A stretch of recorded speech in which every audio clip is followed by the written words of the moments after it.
for the thousands in attendance and the millions watching around the world. Ladies and gentlemen, let's get ready to rumble!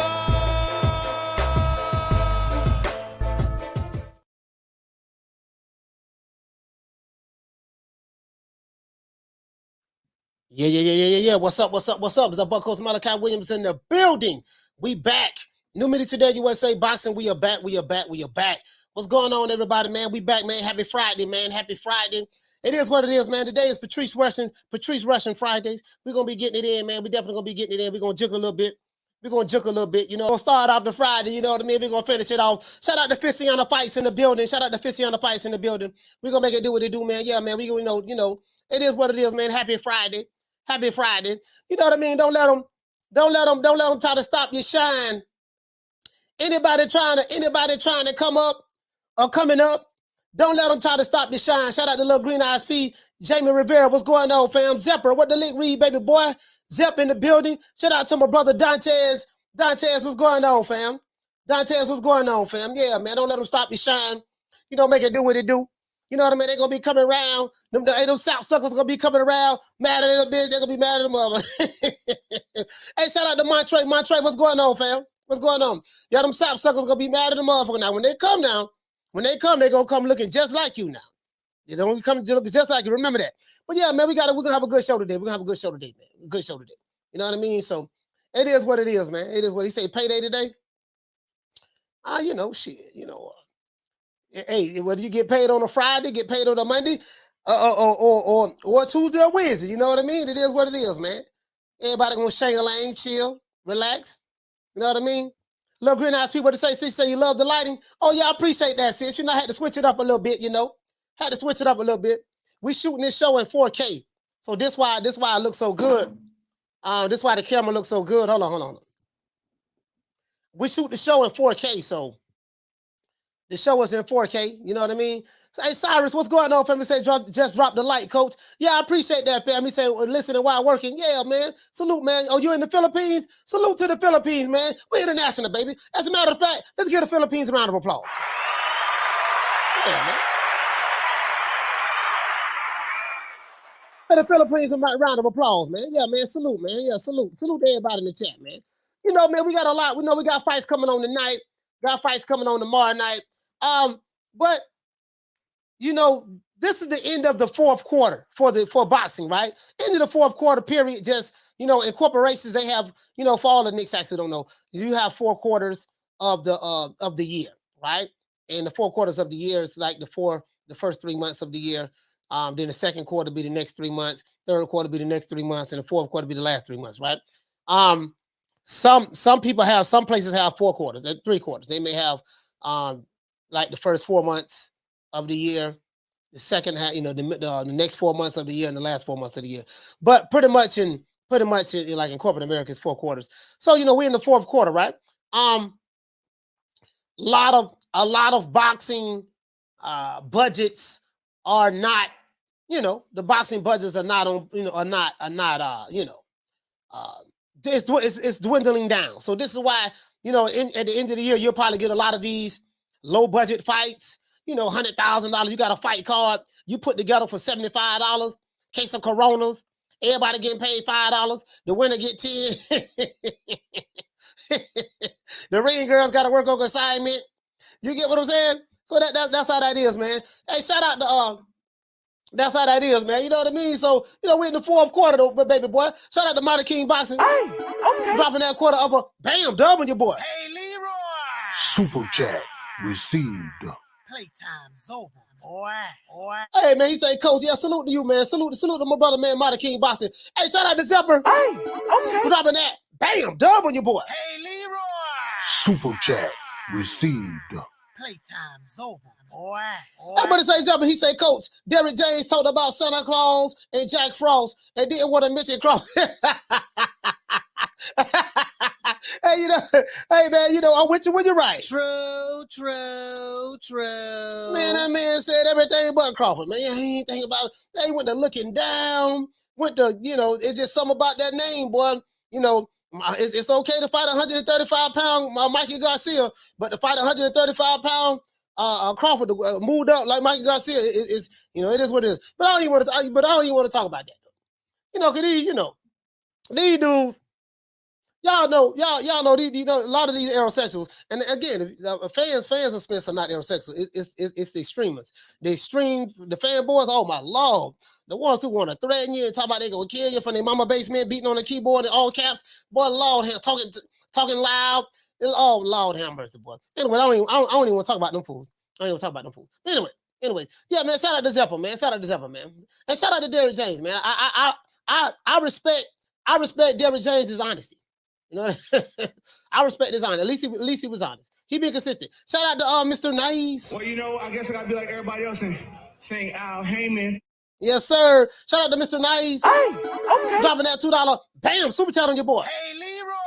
Super chat received. Playtime's over, boy. Yeah, man, it is what it is. He said no Christmas for the ring girls. Lord, no. Oh, man, look here, man. Ain't that something, man? How you gonna, the Tooth Fairy letting us down? And then, Derrick James saying Santa Claus ain't bringing the presents this year. I mean, come on, man. The Tooth Fairy, hey, listen, check this out. This little cute little girl right here, man. This little cute little girl, she mad. You know what I mean? The Tooth Fairy didn't come through like they was supposed to come through. And then now we hearing Santa Claus ain't coming to put presents under the tree. Something got to give. I don't understand why you're even mad. Like, you should be happy that the Tooth Fairy gave me $2. Okay, so that's $2. What did you want? $5 because my top tooth was worth way more. Are you serious? Yeah, I hate the Tooth Fairy. She's an idiot. Are you serious? Yeah. Boy, she 38 hot too, boy.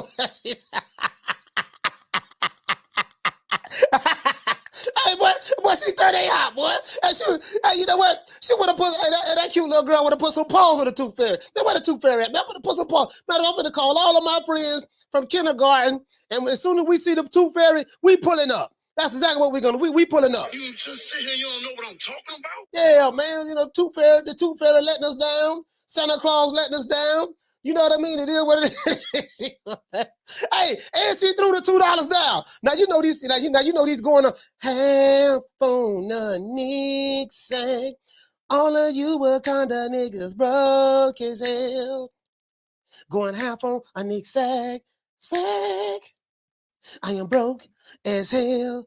Broke. So now a lot of these half on a Nick sack dudes, them $2 come in handy because I got my $2.50. My homeboy, my homeboy got his $2. You know what I mean? Like you know how it is in the hood. In the hood, you always got that one broke dude. He always looking for a deal, boy. No matter how good the deal is, he always looking for a deal. Like you could have some fat Nick sacks. Yeah, y'all know I'm old school. And back when I came up, they were selling Nick sacks. But they sell Nick sacks. Hey, but hey, dude, I would want to get a Nick sack for $4. Hey, dog, let me get let me get it for $4. I give you the $1 back later on. These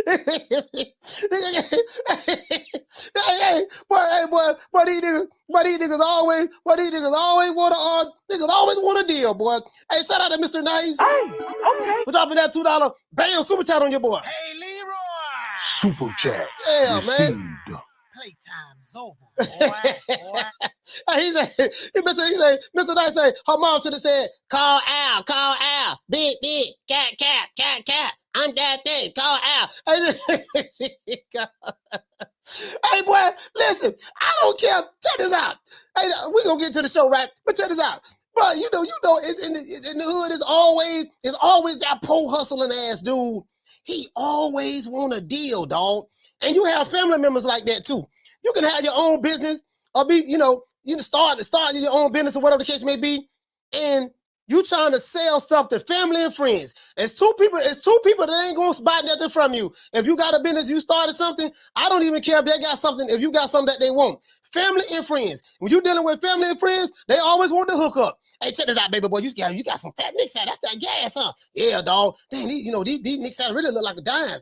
So this really like a fat dime, huh? Yeah, this is a fat dime. I'm selling it for $5. Hey, dog, check this out. Hey, let me give you $4. I give you the other $1 back tomorrow. Like, no, I need $5. Damn, man, you sitting there crying. You sitting there, damn, dog. Why you being tight about some old funky ass thing? It ain't but old ragged ass dollar. Dude to catch an attitude, bitch, you get mad about your stuff. You giving him a deal. He want a deal on top of the deal that you're already giving him. True. I can't make this up. Can't make this up. Y'all know I ain't lying. They want a deal on top of the deal that you give them. You know what I mean? Yeah. Let's get into the show, man. Anyways. Who will my dog, Jermall the Hitman Charlo, fight in 2023? We haven't heard anything about Jermall Charlo. He said he'll be back in March, but who is he fighting in March? Now, sources say that he's fighting Sulecki. Who is Sulecki? The guy that he pulled out of, he canceled the fight. The fight was canceled because of poor ticket sales that Stephen Espinosa still to this day have not refuted. What he did say that he did. No, matter of fact, he didn't even refute it. He didn't deny what I said. He said, man, I need to stop. What he said something. He said something. I need to stop something. I forgot exactly what he said. I got to go back to the tweet. But anyways, all on my timeline, checking me out. What I'm tweeting. Like, why you on my timeline, checking me out?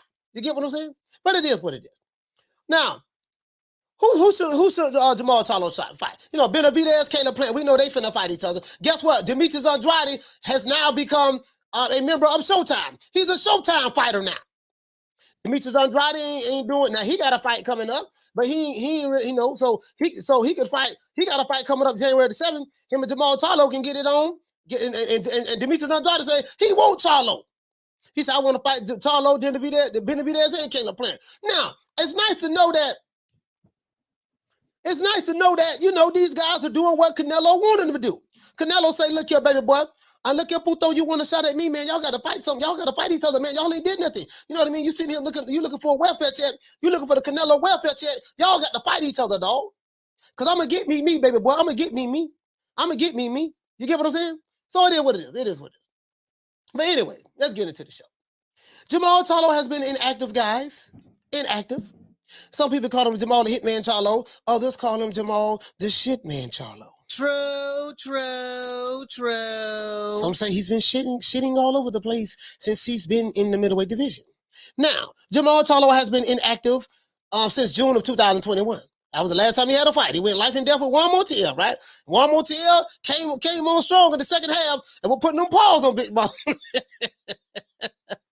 Oh my God! I know this Dominican will be fight back like this. But hey, Jermall had him. I think Jermall dropped him too. I think Jermall dropped Juan Montiel. I think in like the 5th round or something like that. I thought Juan Montiel was gonna be out of there. I said, yeah, man, Maul finna go ahead and steamroll this dude. But I don't know what happened, boy. Juan Montiel went back to that corner. He said, look here, say, I'm not losing today, man. I'm going to beat this puto. And next thing you know, that 6th round came. Let's see, 7, 8, 9, 10, 11. Yeah, from the halfway mark of the 6th round, all the way up to the 12th. But Juan Montiel was looking like Sugar Ray. He was looking like Sugar Ray Marciano. True.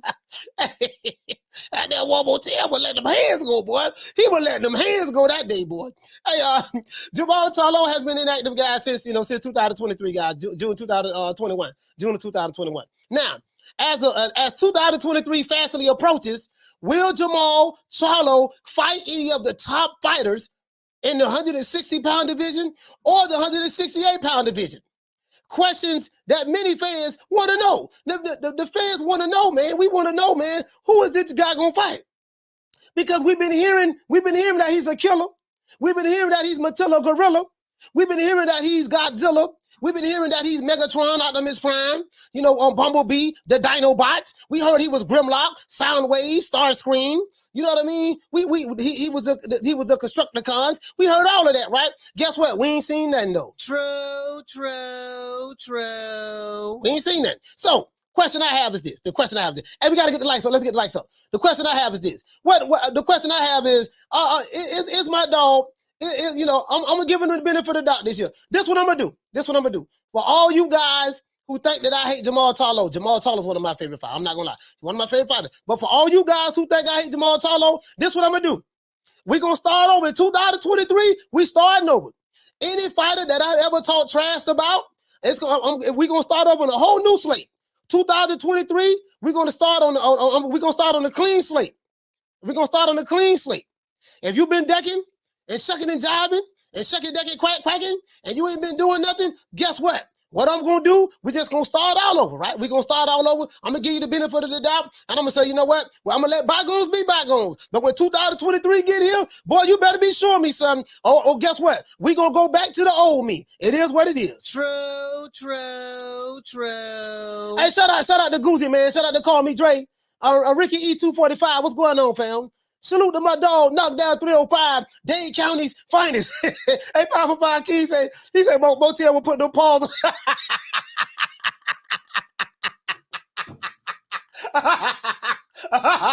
He will put no pause on Jermall Charlo. He will put no pause on Jermall Charlo. Hey, but check it out though, right? Check it out. He said, Coach.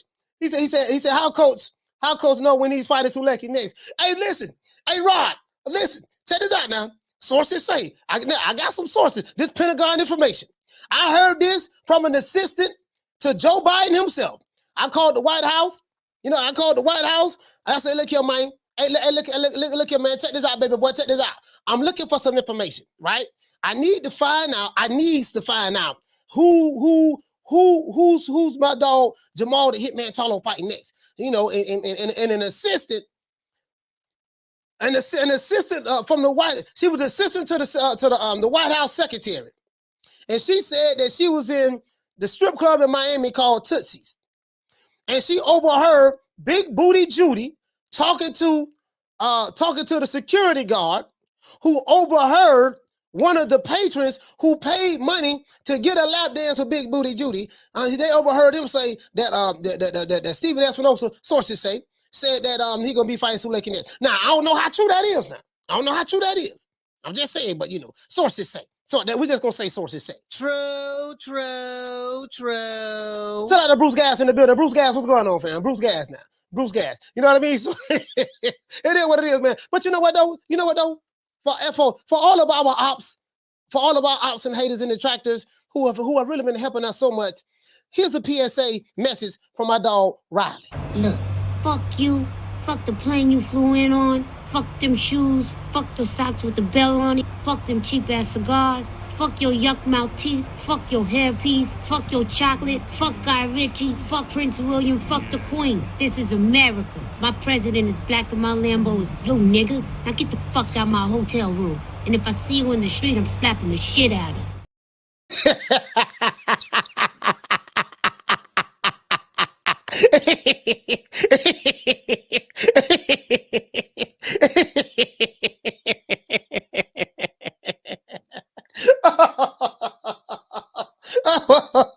Riley, this is Riley.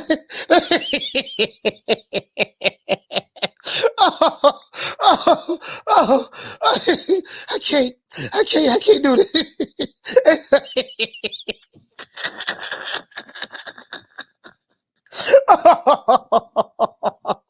Shots fired.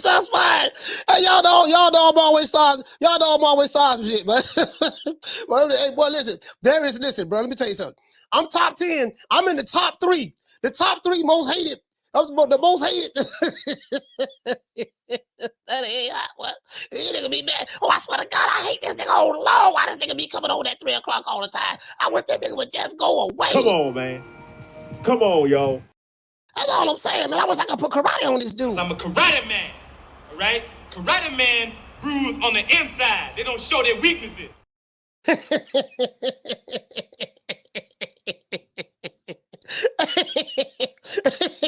You know what we gotta do? We gotta come together and collect. Now, I run every kind of bitch, every kind of place, and I know one thing.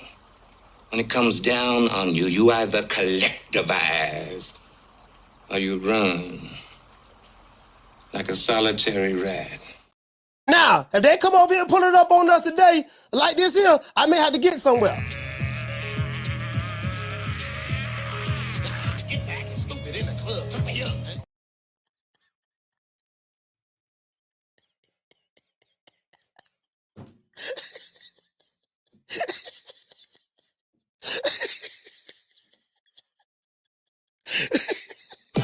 your soul like ether. Teach you the king, you know you. Godson across the belly. I prove you lost already.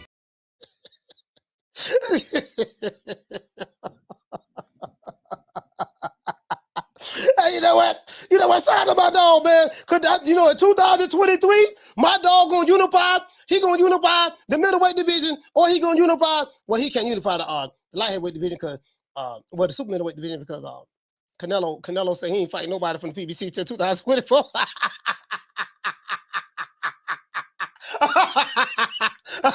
Canelo say, look here, man. He said, look here, Puto. Look here, man. Let me tell you something. He said, let me tell you something. You broke ass niggas over there. Look, you broke. You ain't got no money. Look here. Don't worry about that. Don't worry about that. But I know y'all looking for the Canelo stimulus check. Don't worry about that. Well, this is what I'm gonna do. I'm fighting my mentor, my WBO mentor in the light heavyweight division, and then I'm gonna go back at Bivol. Now, whether I win or lose, it is what it is. I'm gonna go back at Bivol, and I ain't gonna be thinking about y'all to 2024. So y'all sit back and fight each other and get that out the way, and then watch y'all fight each other. Whoever win out of y'all, then I'll pick one of y'all, and then I'll fight one of y'all. Okay? I'm sorry? 160 is my weight division. I want to unify. I want to get Golovkin in the ring. I want to bring him to Houston. You know what I'm saying? I want to get Canelo out here to Houston. If they really to come down to 160, this is my weight division. I want to unify. I want to unify. I want to unify. I want to unify. I want to unify. I want to unify. I want to unify. Big Charlo. I want to unify. Canelo. I want to unify. Benavidez. Don't want to unify. Benavidez. Don't want to unify. Hey. Suleki, I want to unify. Montiel, I want to unify. Brandon Adams, I want to unify. Tomato Can, I want to unify. Benavidez, here you go. I want to unify. Benavidez, don't want to unify. What? Hey, what Benavidez name, bitch?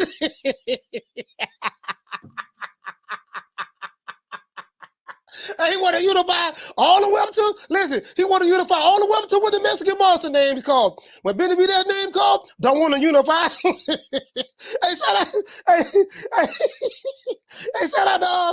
to Mr. Nice. Hey, okay. Put up that half of, bam, dub on your boy. Hey, Leroy. Super man, chat received. Nigga they be real selective when they want to unify. Like, wait a minute, man, you want the smoke, You can't be, you know what I mean?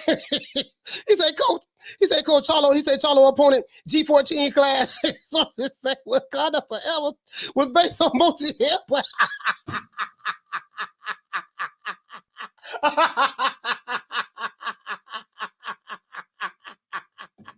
He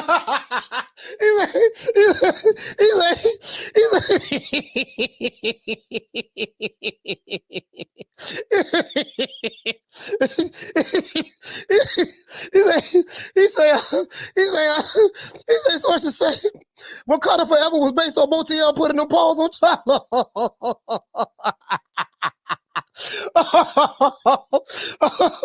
He said Charlo lost the herb powers. They had to recreate just saying. Hey, look at my be talking about my dog. Look at 2023. I'm turning over a new lease, so I'm letting everybody know. And we gonna start the new year with the commandments. But what I'm gonna do is, we're gonna give everybody a clean slate. 2023, I'm gonna give everybody a clean slate. All the fighters that's been shucking and jiving. Guess what? I'm gonna let bygones be bygones. I ain't gonna dish you no more. None of that. What I'm gonna do? We just gonna call it right down the pipe, and then I gotta come a little bit more. I gotta become a little bit more corporate. You know what I mean? Hey, shout out to my dog Thugger D, man. Shout out to my dog Thugger D. You know what I mean? So you get what I'm saying? So yeah, man. So right now, when we let bygones be bygones, I'm not gonna be picking at Ryan Garcia no more. We ain't gonna say taking the witness protection program because he's not there anymore. He left, so we ain't got to worry about that. I ain't gonna call my dog Jermall Charlo. You know, I ain't gonna call him the shit, man. You know, he right now, I'm gonna give him the benefit of the doubt. You know what I mean? Just some of the fighters who I see ain't been wanting no smoke. You know what I mean? Jaime Munguia, I'm gonna back up over Jaime Munguia too. Jaime, he's just a baby. Why you want Jaime Munguia to fight the tough competition? You know, what she said? She said, why you want him to do that? I'm like, damn, well, he 40-0. Well, he 40-0 with 52 knockouts. You know, he's not ready yet. Well, when he gonna be ready? When he gonna be ready? That's all I'm saying. Listen, the man 52, the man 40-0 with 52 knockouts. How you got 52 knockouts out of 40 fights? I have no idea. But the man 40-0 with 52 knockouts. If he ain't ready now, he ain't gonna be ready. True. Yeah, so 2023, that's what I think we need to do, guys. 2023, hey, shout out to my sister 50 other fights. 2023, what we need to do, I think we need to give everybody a clean slate. How about that? How about that, guys? Let's give everybody a clean slate. Give them a clean slate, right? We're just going to start over. Hit the reset button. We're going to hit the reset. And we're going to hit the reset button. Not that 305 he said, Coach, don't go on soft.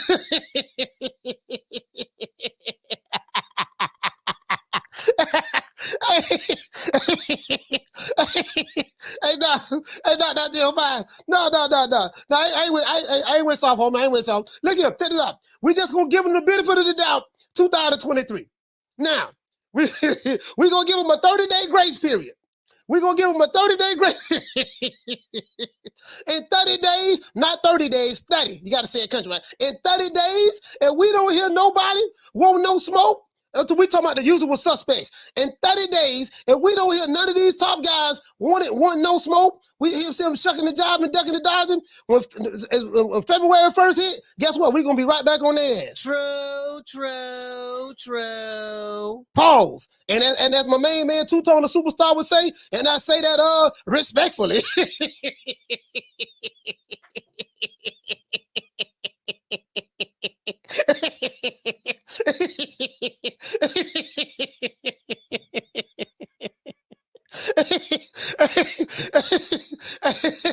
look at man. Hey, it is what it is, man. It is what it is. Because he said, I say that respectfully. You don't diss me for 25 minutes and then you ended it with, I say that respectfully. Like I'm gonna forget like I'm gonna forget all that shit you said 25 minutes prior to respectfully. No, man, hell no. He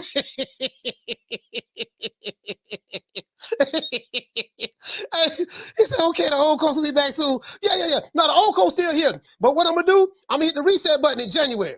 January the 1st, we gonna give them 30 days. 30. We're gonna give them 30 days, right?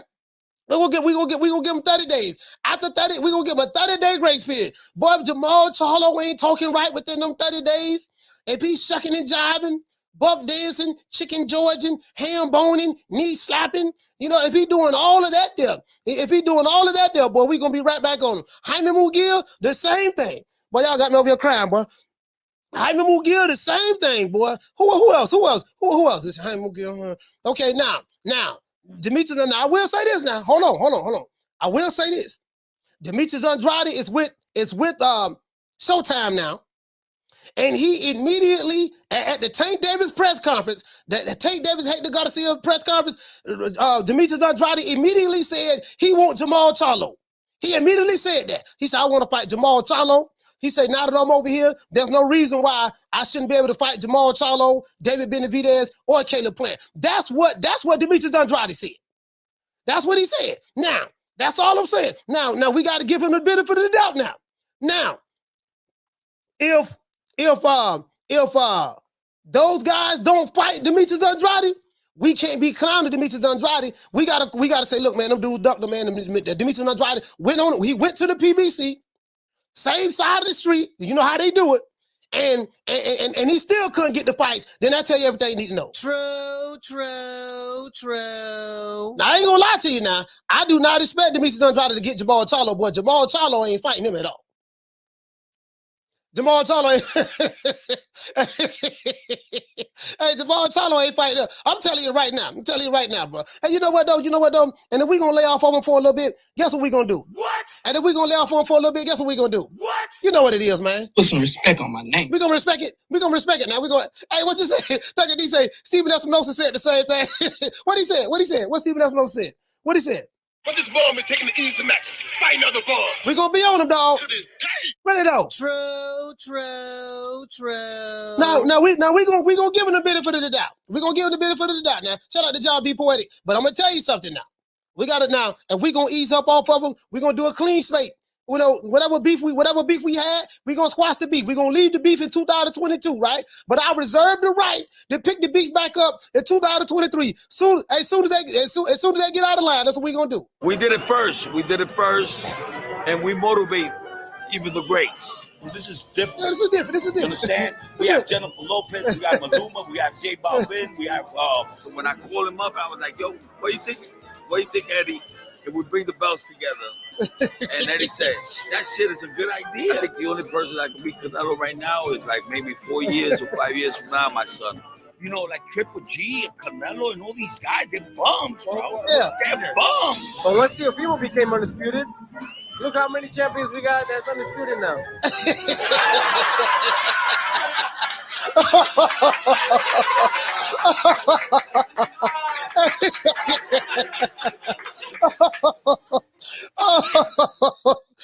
It's the clown music for me. The clown music get me every time, man. We did it first, and we motivate even the greats. Shout out to my dog T Diddy, man. Shout out to T Diddy, man. It is what it is, man. Hey, John B. Poetic he said, "Nah, coach, don't lighten up, tighten up."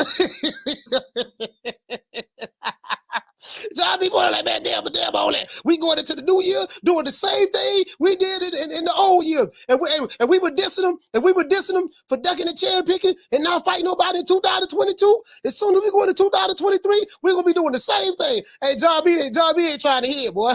He ain't trying to hear. He like, nah, man, no. Soon as January 1st hit, I'm keeping that same energy. Shout out to Major Key Boston in the building. Man. John B ain't got no mercy. He say, fuck the dumb shit. He trying to all this bullshit, man. Hey, what, Rob, what you say? You say, man, even Tim Bradley said that he don't know what the hell Tio was talking about during the reports meeting. Yeah, I didn't hear that. What happened? What Teofimo was talking about? Anyways, let's get to this. Our good brother, and I know you guys, this is you guys' favorite YouTube channel, one of your favorite YouTube channels. Our good brother, Dante's Boxing Nation. We're gonna go to his channel today, guys. Our good brother, Dante's Boxing Nation, has confirmed that Jermall Charlo has a list of demands. He has a hit list. And Jermall Charlo said that, he want David Benavidez, he want the winner of David Benavidez and Caleb Plant. That's that now. I know Dante's y'all favorite channel now, so we're gonna go over there. Hey, shout out to Zephyr. The stickiest of the icky. You want to smoke with the old boy Rick James? Shout out to Zephyr. Hey, okay. We're dropping that half for bam, dub on your boy. Hey, Leroy.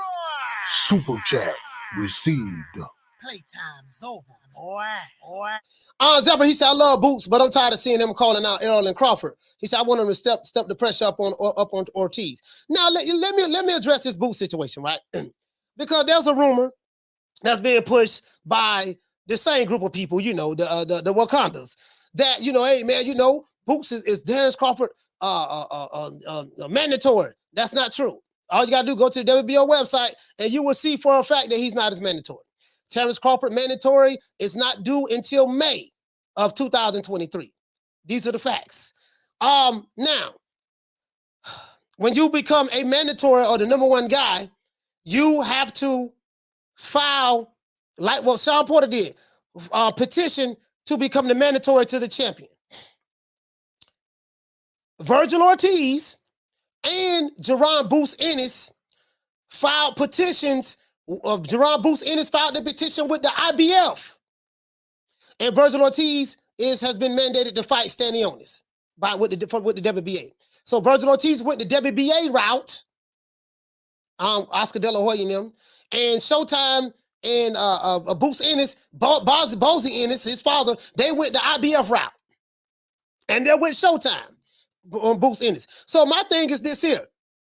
If Boots Ennis wanted to fight Terrence Crawford, can anyone answer this question? Why did him and his father petition the IBF to become the mandatory for Errol Spence's IBF belt when they could have just did that same thing for the WBO? Can anyone tell me that? True.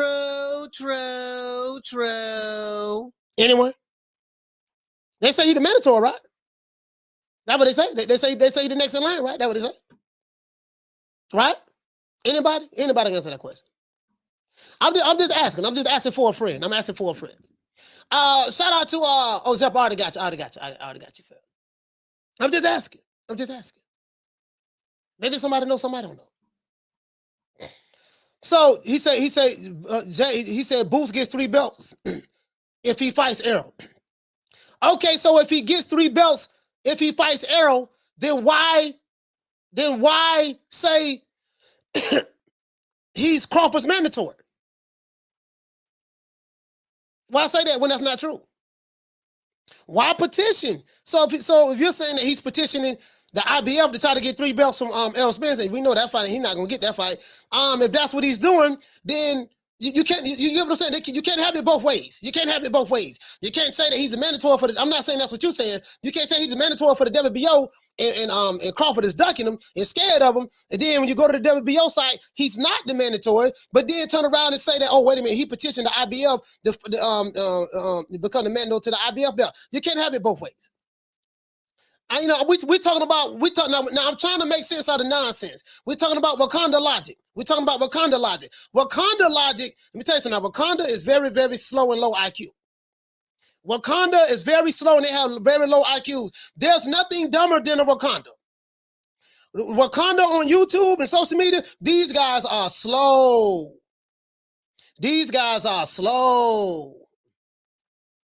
I mean slow. That's all I'm saying.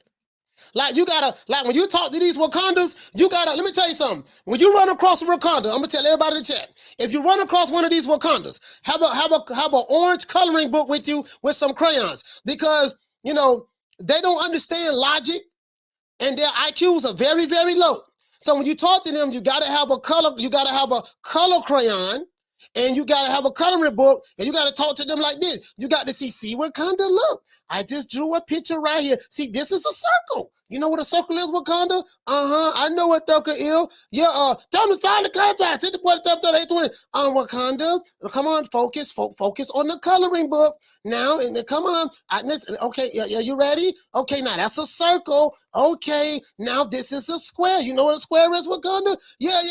60, 40, 70, 30, 80, 20. Take whatever we give you.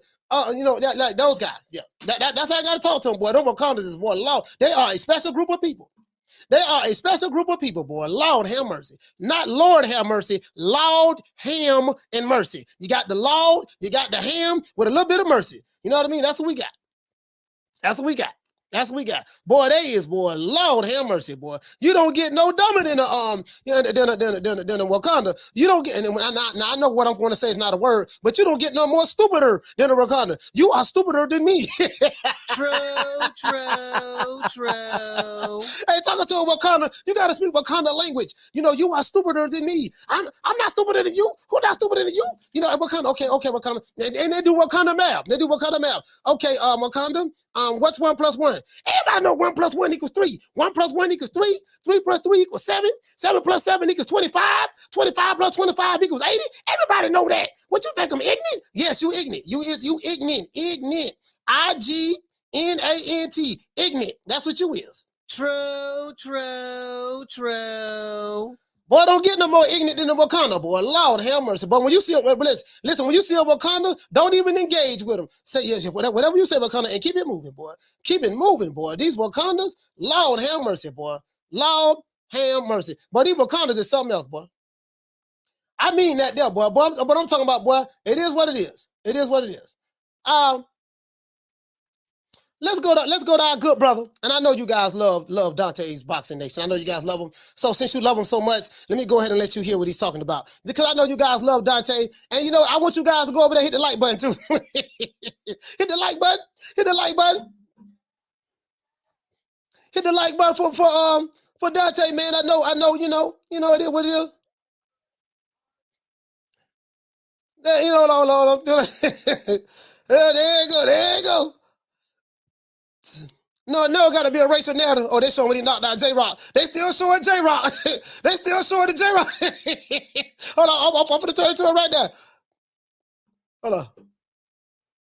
I got it. Hold on. Where is that?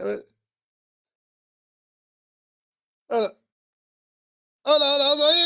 That's good, right? That's good, right? Oh, yeah. Hold on, yeah. Yeah, Leroy, yeah. Yeah, Leroy. Yeah, Leroy. I got something real special for your ass in these hands, Leroy. Yeah, doggone show enough, man. Here you go right here, man. I know you guys, you know, backed by popular demand. I know you guys are excited. I know you guys are excited right now. You know, you get to hear some of this exclusive information. Hey, shout out to what, Mr. Ham? Hey, okay. For dropping that $2 bam super chat on your boy. Hey, Leroy. Super chat received. Playtime's over, boy. He said to them, 1 + 1 = 60 - 40. Sign the contract. No, not what you said. You said to them, 1 + 1 = 60 - 40. Sign the contract. Hey, boy.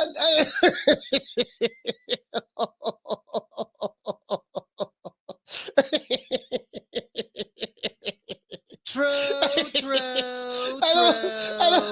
Boy, them doggone Wakandas, boy, Lord have mercy, boy. Oh, boy, these Wakandas make us look bad as a people. Down from the bar, there's a platform stage. People pimping, sharp as razor blades. Make us look bad as a people. Drop the Addy. Drop the Addy.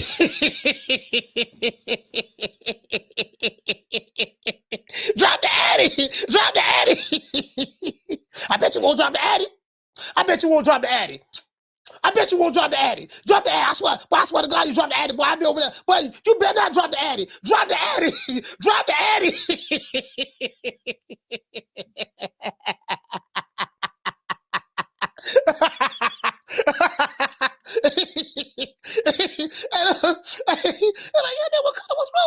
What's wrong with you? It was just a disagreement. We just had a disagreement. They just drop the Addy. Drop the Addy. It was just a disagreement. Then I'm gonna pull out right now. You know, so as soon as my baby mama come back home and let me hold her car and give me some gas money, I'm coming over there right now. I'm coming across state lines, jumping on the plane. Oh boy, these niggas, boy, Lord have mercy, boy. Oh, I gotta love them. They funny. Here you go. The one and only. It's the hey, here you go. Well, hey, what's up, chat? It's the inevitable. Dante's Boxing Nation. Hold on, as a matter of fact. Let me get it on. Let me get it on him, man. Here you go. So anyway, so he got something on here, man. He talking about Jermall Charlo want the smoke. He said Jermall Charlo want the smoke, man. I don't know how he know all of that from Thailand, but hey, man, I guess I don't know how you know all that from Thailand, but I guess he got sources over here in the States. But anyways, I don't believe him, but some bullshit. But anyway, that's okay. Here you go, right here. Of course, we can't leave without asking the arbitrary David Benavidez question. A lot of folks want that fight. Okay. I feel like it'll happen. Fight for you? I feel like the fight it's getting real close. It's gonna happen in 23. I want it. I feel like next year we should get it on. Okay. Why would you win that fight? Huh? Why would you show a style matchup? Why would you win that fight? We'll figure it out when we get there. Yeah, he get hit a lot. We seen it happen to him before. So I got the best trainer in the world. I got the best team in the world. Now I'll train my ass off for it. He can't beat me. It don't matter what weight division it is. Okay, now you heard that. Now you heard that. He said he can't beat me no matter what the weight division it is. I'm finna address that right now. Shout out to Kid. Hey, okay. We're dropping that quarter of a bam dub on your boy. Hey, Leroy. Super chat received. Hey, Ken say, Coach be having a good old time with the Wakandas. Yeah, I love the Wakandas, man. The Wakandas, man, you know, they're my children, man. I named them. You know what I mean? I named them. They you know, those are my children. I love the Wakandas. I love maturing, man. They're maturing, man. They're maturing. The Wakandas are maturing. Shout out to Kenichi for dropping that quarter of a bam dub on your boy. Hey, Leroy. Super chat received. Playtime's over, boy. Hey, Kenichi Bear, it's amazing that you said that. We rolling out our sponsorship packages for 2023. Things are going very, very well for us, bro. Like, we really going to the next level. I'm connected. When I say I'm connected right now. You know what I mean? But and next year, everything rolling out. But yeah, hit me up. Hey, Kenichi Bell, let me do this. Let me do this. Hold on. Let me give you my matter of fact, hold on. Let me do this. I'm gonna give you my info right now. Get in contact with me at hold on. Just send me an email, fam. Why is it not coming up? Oh, my bad. That's why it's not coming. I'm spelling your name wrong. All right, there we go. Get in contact with me here, fam. NewMediaTodayUSA at Gmail. Now, NewMediaTodayUSA at gmail.com. NewMediaTodayUSA at gmail.com. That's how you get in contact with me right there. For sponsorship. Yeah, man. But anyway, hey, here you go. Now you heard him. Now you heard what Jermall Charlo said. You heard him now. Down from the bar, there's a platform stage. People pimping, sharp as razor blades. Yeah, man. So you heard what Jermall Charlo said, right? You heard what Jermall Charlo said. So here you go right here. Abe said Canelo takes all the risks, but Crawford is pound for pound. Got it. Hey, well, if you got a problem with ESPN having Crawford pound for pound, I think that's an issue that you have, Abe. Your problem is you too busy focusing on what ESPN has. That's your problem. So I think you need to take that up with ESPN. You know what I mean? If you're giving credits, pound for pound is subjective to the individual. You might have Canelo ranked number 1, 2, 3, 4, 5. You know what I mean? ESPN has a right to put number 1 pound for pound whoever they want it to be. What is or New Way? I think they have a New Way number 1 now. It doesn't matter. That's their company. That's their right. If you don't like it, you don't have to agree with it. Simple as that. It's really not a big deal, to be honest with you. You ask me. Shout out to Russ for dropping that $2 bam super chat on your boy. Hey, Leroy. Super chat received. Playtime's over, boy. He said, "You killing me, Coach." That laugh. Yeah, man. It is what it is, man. It is what it is, man. Some of these dudes, they be real sensitive, man. They be real sensitive about other people's opinions. If you don't like their opinion, you ain't got to listen to it. Some of these dudes, some of these dudes, they got to get a life, man. They got to get a life. If you get a life, you won't have to worry about putting so much emphasis on what someone else is thinking. You get what I'm saying? But anyways, now, it seems as though Jermall Charlo was saying something different. Now, right here, this is what he said. I'm sorry? 160 is my weight division. I want to unify. I want to get Golovkin in the ring. I want to bring him to Houston. You know what I'm saying? I want to get Canelo out here to Houston. If they really to come down to 160, this is my weight division. Now, that's what he said. He said Triple G and Canelo, even though Triple G was already at 160. Now, when it came to David Benavidez, this is what he said. If Benavidez can make 160, we can do it. If we can kind of catch weight in between 160 and 168. Benavidez is a 168 pounder that hasn't made the weight. He has no title. He has nothing to offer me. So that's why people keep mentioning Canelo and Golovkin, the higher stakes. I will fight Benavidez. All right, he's no problem to me. They talk a lot, strong. I'm here, man. But it's different when you get in there. You got to figure something out. Man, don't listen to it. Hey, fans, y'all keep the lock. We got bigger things in store. Yeah, you get what I'm saying? So it is what it is now. So this what he said then. So now, what he's saying now is something a little different. Some people don't believe it. Some people don't believe Jermall. But here you go right here. Did what he said. Nah, we'll figure it out when we get there. Yeah, he get hit a lot. We seen it happen to him before. So I got the best trainer in the world. I got the best team in the world. I'll train my ass off for it. He can't beat me. It doesn't matter what weight division it is. So now he said, don't matter what weight division it is. Now this is the question: what the fight gonna have? Okay, if let's say David Benavidez wants to get by Caleb Plant.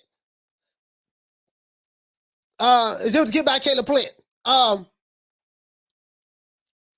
you moving up to 168 to fight him? We know David Benavidez ain't coming down to 160. Everybody know that. So is he saying that he gonna go up to 168 to fight him?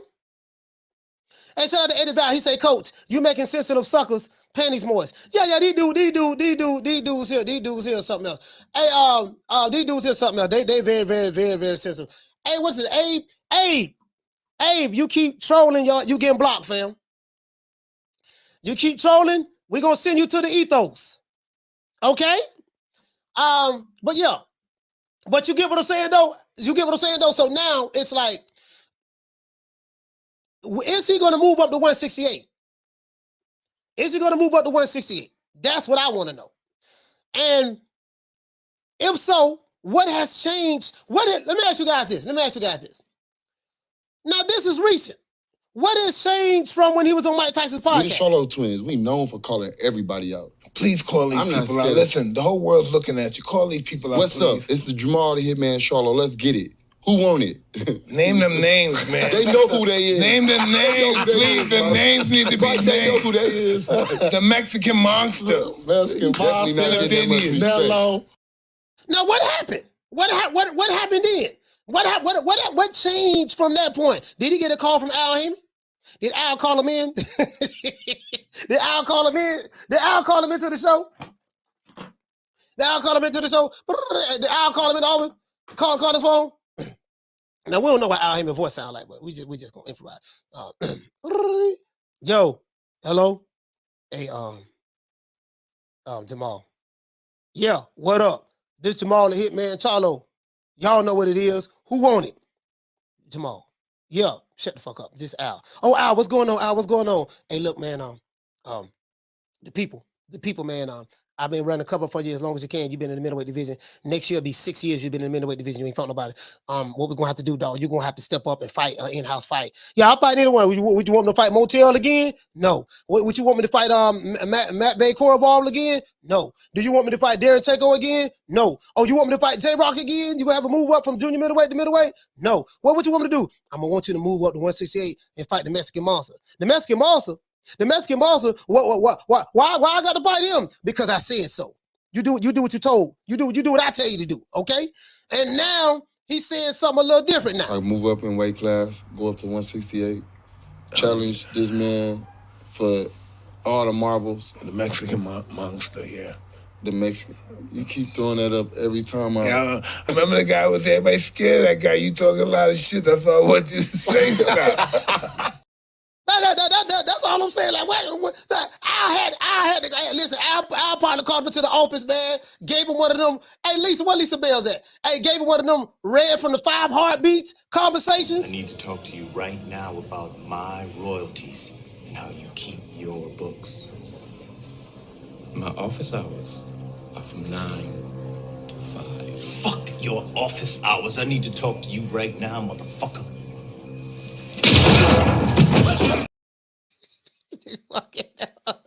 Well, they say I don't even play, boy. I don't even play. Tight ship, boy. Well, they say I run a tight ship over there, boy. But I heard some stories, boy. I don't know how true it is, but I heard some stories. That's all I'm gonna say. Hey, that's all I'm gonna say. Hey, shout out to Zephyr. Hey, okay. For dropping another half of bam, dub on your boy. Hey, Leroy. Super chat received. Playtime's over, boy. He said that boy Maul was so high one time. He said he want Oscar De La Hoya.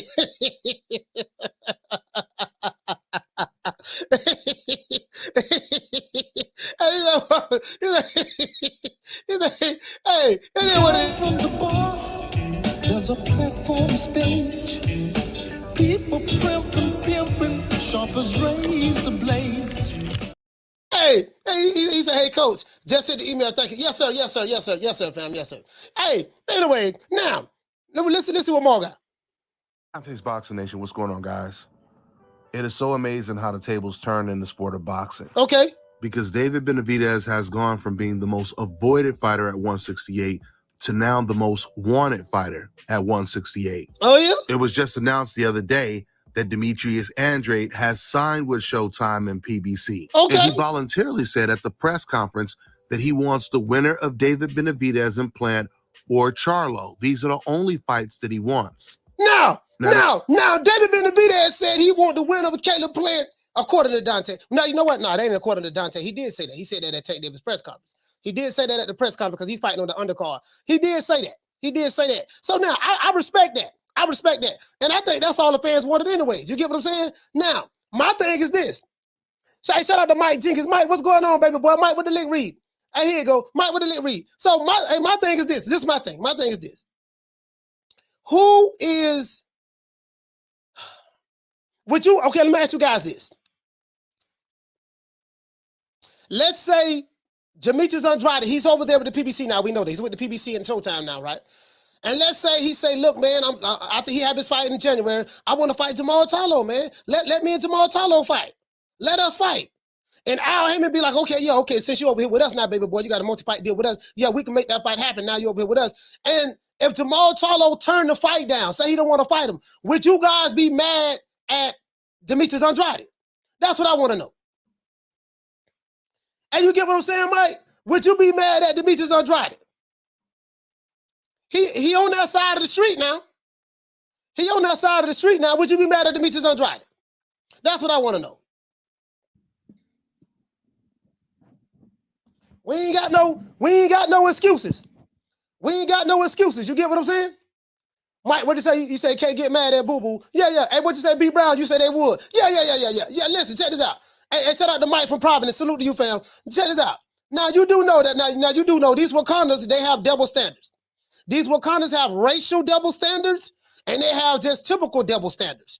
You know, they definitely have racial double standards, but they have typical double standards.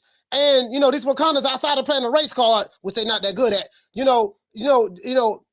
because they're pro PBC, they may look at it like, yeah, Andrade, he's over there with the PBC, but he hasn't been with them for years. So we're gonna still hold a grudge. We don't like him because of what because him pulling out a fight with Jermall Charlo in 1972.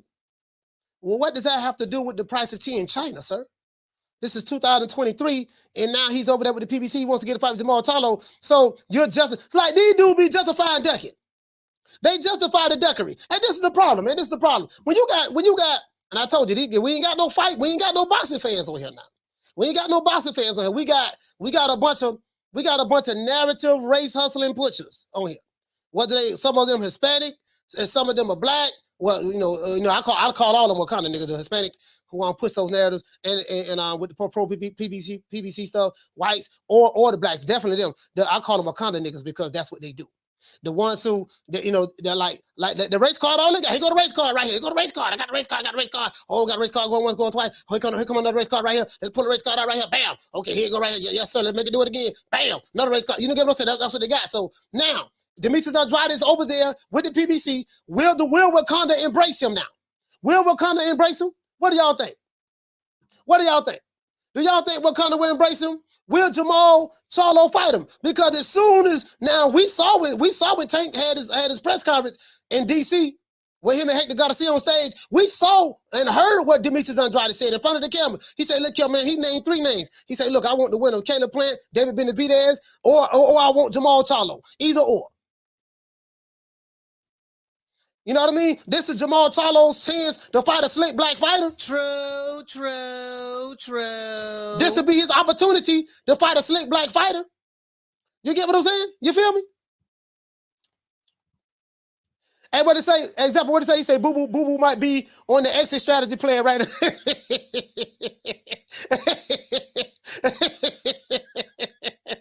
Hey, you know the crazy part about it, dude? Canelo, let me show, hold on. Let's finish playing this, and I want to show what Canelo said. I just played at the beginning of this video where Charlo is saying that he's going to be fighting David Benavidez 2023. Okay. That clip was a while ago. That was right after Canelo lost to Bivol. But more... Oh, he said that was a while ago. What he said... Hold on. But he said a whole lot of stuff after that, though. After that, he said a whole lot of stuff. But hold on. Recently, Jermall Charlo, he doubled down, and now he's saying that he wants the winner of David Benavidez and Plant. You know when you have the only reason he said that probably if he said it because Demetrius Andrade said it, Boo Boo said it, because Boo Boo said it. How come? Listen, check this out. How come as soon as Andrade come to the PBC, he immediately say, "Look, man, I'm naming the names. I want Jermall Charlo, the winner, David Benavidez, and Plant." How come as soon as he get there, he named 3 names, but Jermall Charlo been over there since 1972 with the PBC, and the only name he named was Canelo. David Benavidez needed to get a COVID shot. He needed to be 25. His auntie got to know how to do the butterfly. El Theo, he has to know how to do the jumping jack flash. His cousin got to know how to do the Tootsie Roll. His brother David Benavidez got to know how to do the electric slide. This man made all kind of stipulations. Bro, check this out. And then I remember Jermall Charlo was on the Brian Custer podcast, and this when he said, "I want some smoke. I want it all, baby." He was saying that, yeah, man, David Benavidez is too big. He a weight bully. He was saying the man a weight bully, the man too big. Like even Jermall Charlo was making excuses for his brother. I got the receipts, dog. Go back to that interview with Jermall Charlo and Brian Custer was on there right before, when he said, "I'm knocking motherfuckers out, bang, bang, bang." You know what I mean? I want some smoke.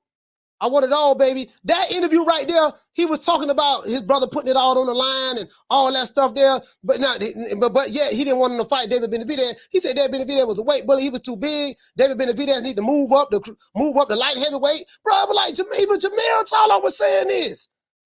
I'm like, oh my God. That shit hurt me, man. Y'all know I like Mel. Shout out to Strategy. Hey, okay. We're dropping that quarter of a bam, dub on your boy. Hey, Leroy.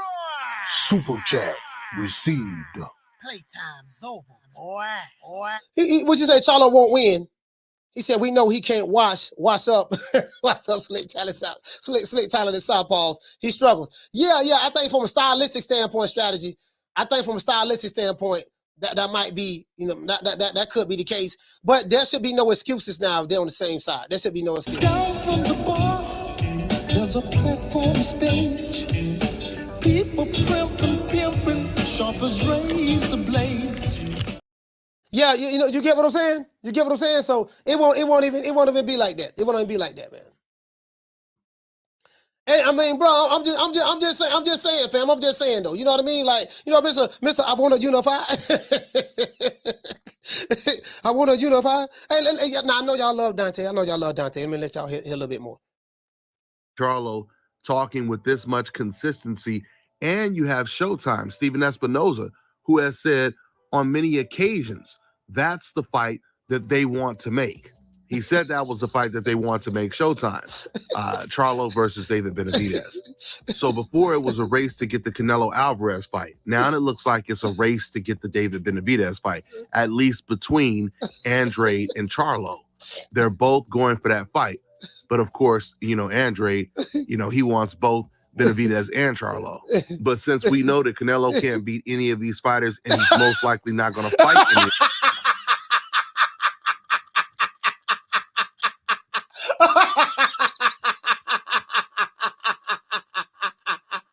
I didn't even hear that.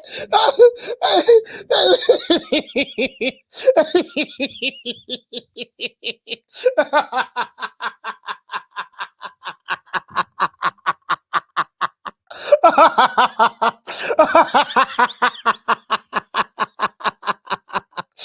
don't know. I should have known better. I should have known better.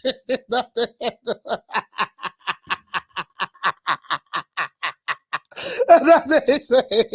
That's what he said. He said,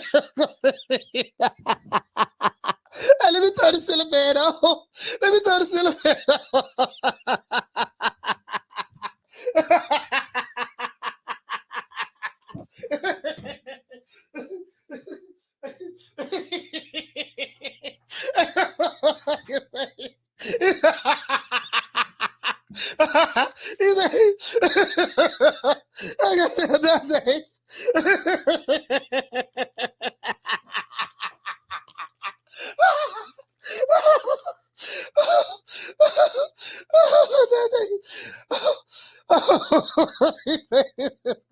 Okay. Oh. Okay. Okay. Okay. Damn. What I got there, Dante, boy? Dante funny the motherfucker, dog. What I do funny the boy? He say, since we know that Canelo can't be neither one of them.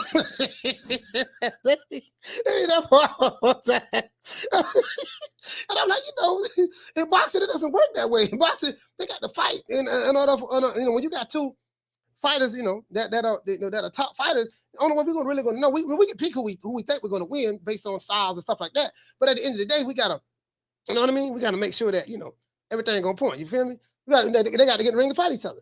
Anyway. It looks like it's a race to get the David Benavidez fight, at least between Andrade and Charlo. They're both going for that fight. But of course, Andrade, he wants both Benavidez and Charlo. But since we know that Canelo can't beat any of these fighters, and he's most likely not going to fight any of these guys, he's going to most likely vacate all of his belts at 168. I think it makes more sense for Charlo and Andrade to go after Benavidez first. I personally feel both Charlo and Andrade will beat David Benavidez. But assuming one of them beats David Benavidez, that's when Charlo and Andrade should fight against each other, because that's going to make their fight even bigger. Yeah. I also feel there's a very good chance that Caleb Plant, he will expose David Benavidez. So that's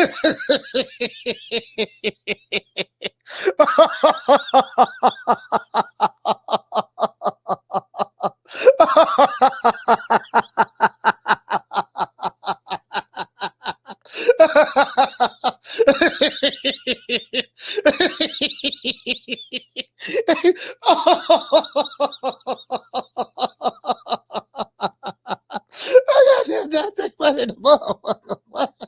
Hey, Lisa. What I got there, Dante?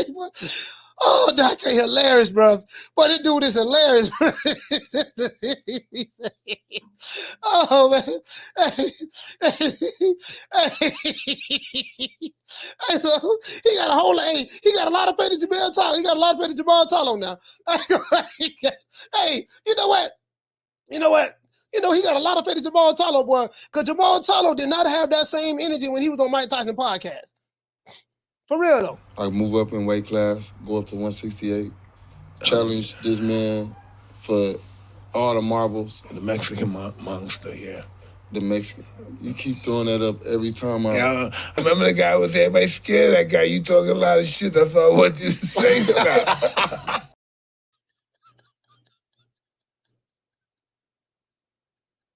You want me to believe? You want me to believe? So you trying to convince me, Dante, that Jermall Charlo want to smoke with the same man that he was? Man, why you keep bringing his name up? That's oh, bro, you can't make this up. You can't make this up. I'm not that good. I can't make this up. I'm not that good. Hey, you know what? That made me, that made me want to start niggas playing. We must internalize the flatulation of the matter by transmitting the effervescence of the Indonesian proximity in order to further segregate, to preclude on the issue of world domination would only circumcise the revelation that reflects the aphrodisiac symptoms which now perpetrates the Jericho's activation. Yeah, we drop the phone line. We need 35 more lines. 35 more lines. Open up the phone line. Hey, look here, man.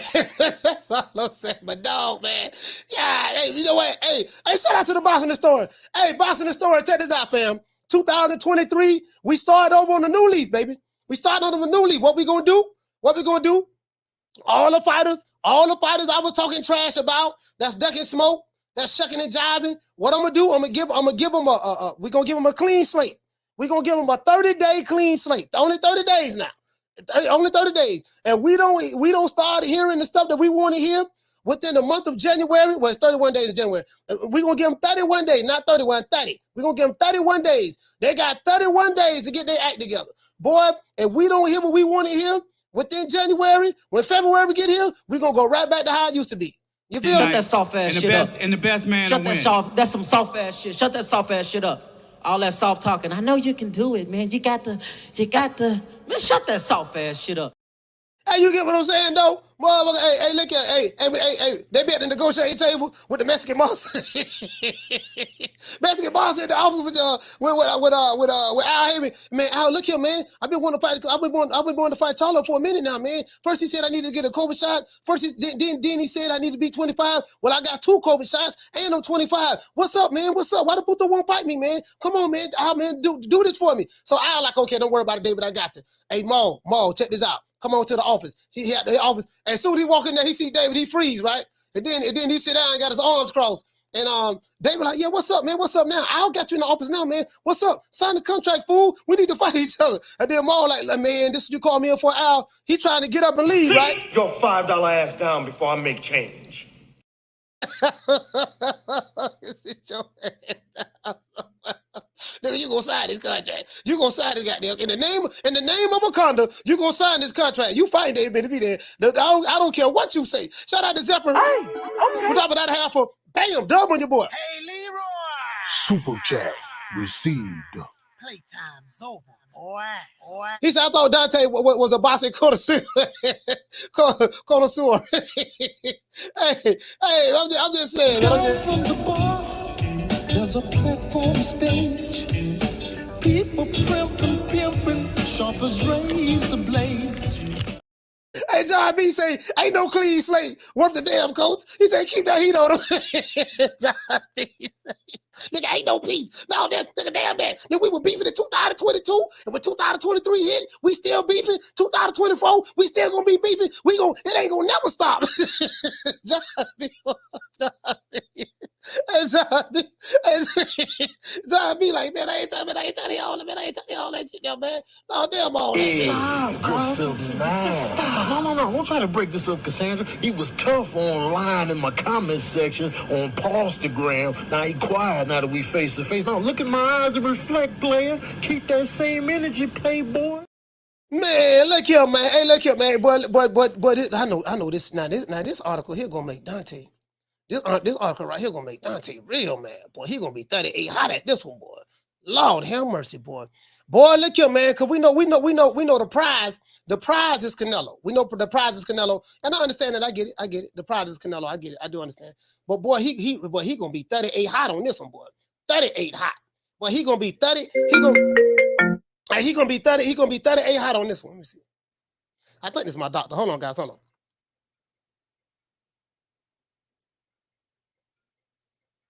Hold on, guys.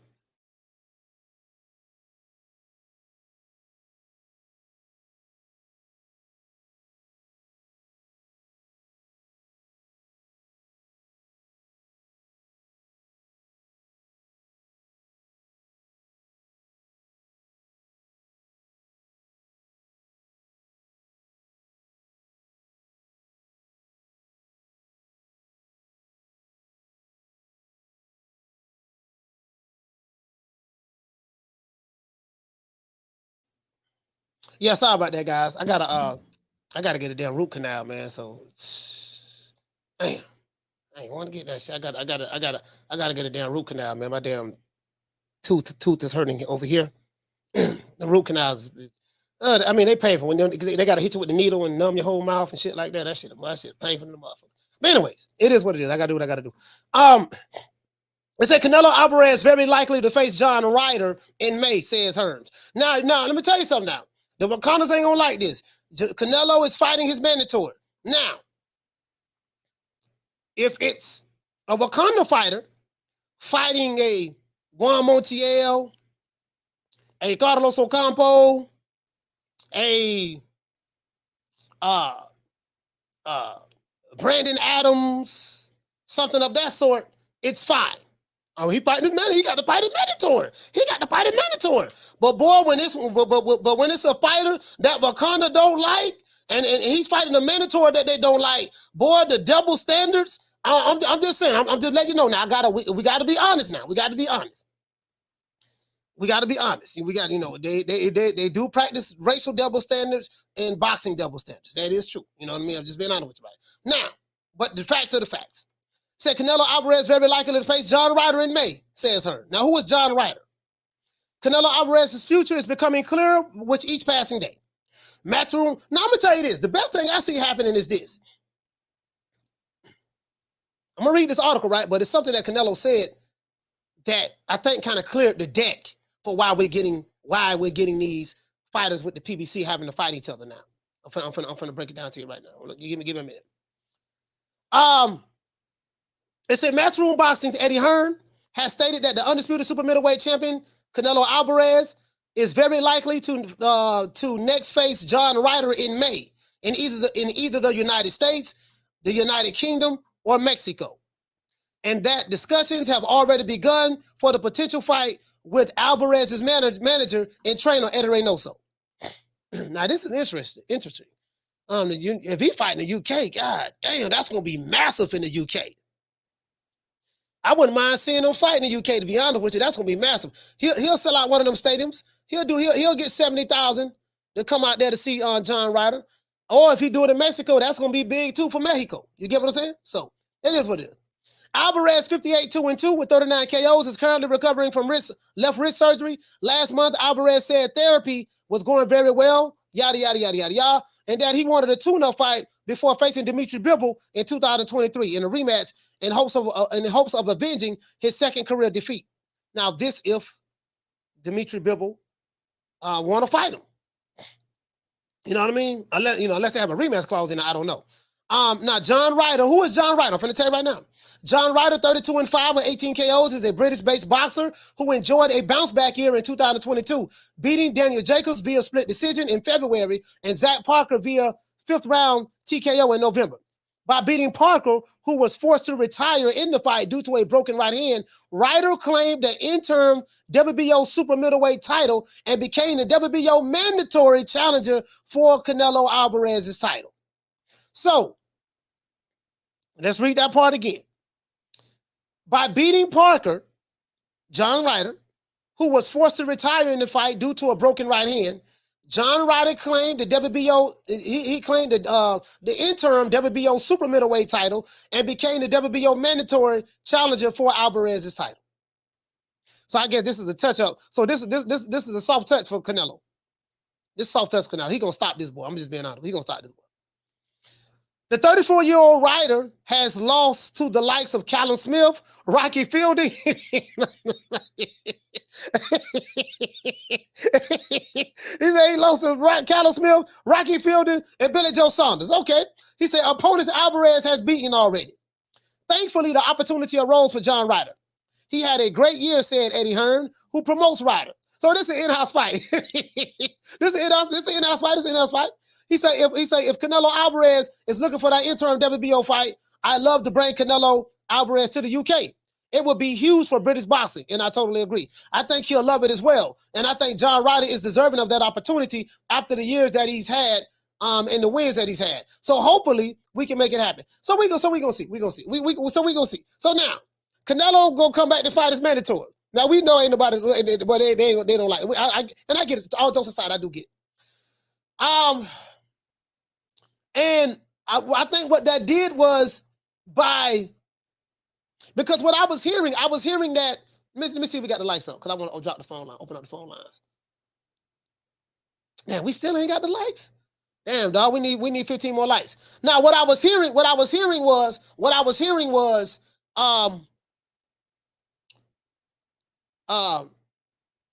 Stephen Espinosa, PBC, those guys, they was getting ready to put together a huge package, to try to lure Jermall Charlo, try to lure Canelo Alvarez to come to the PBC.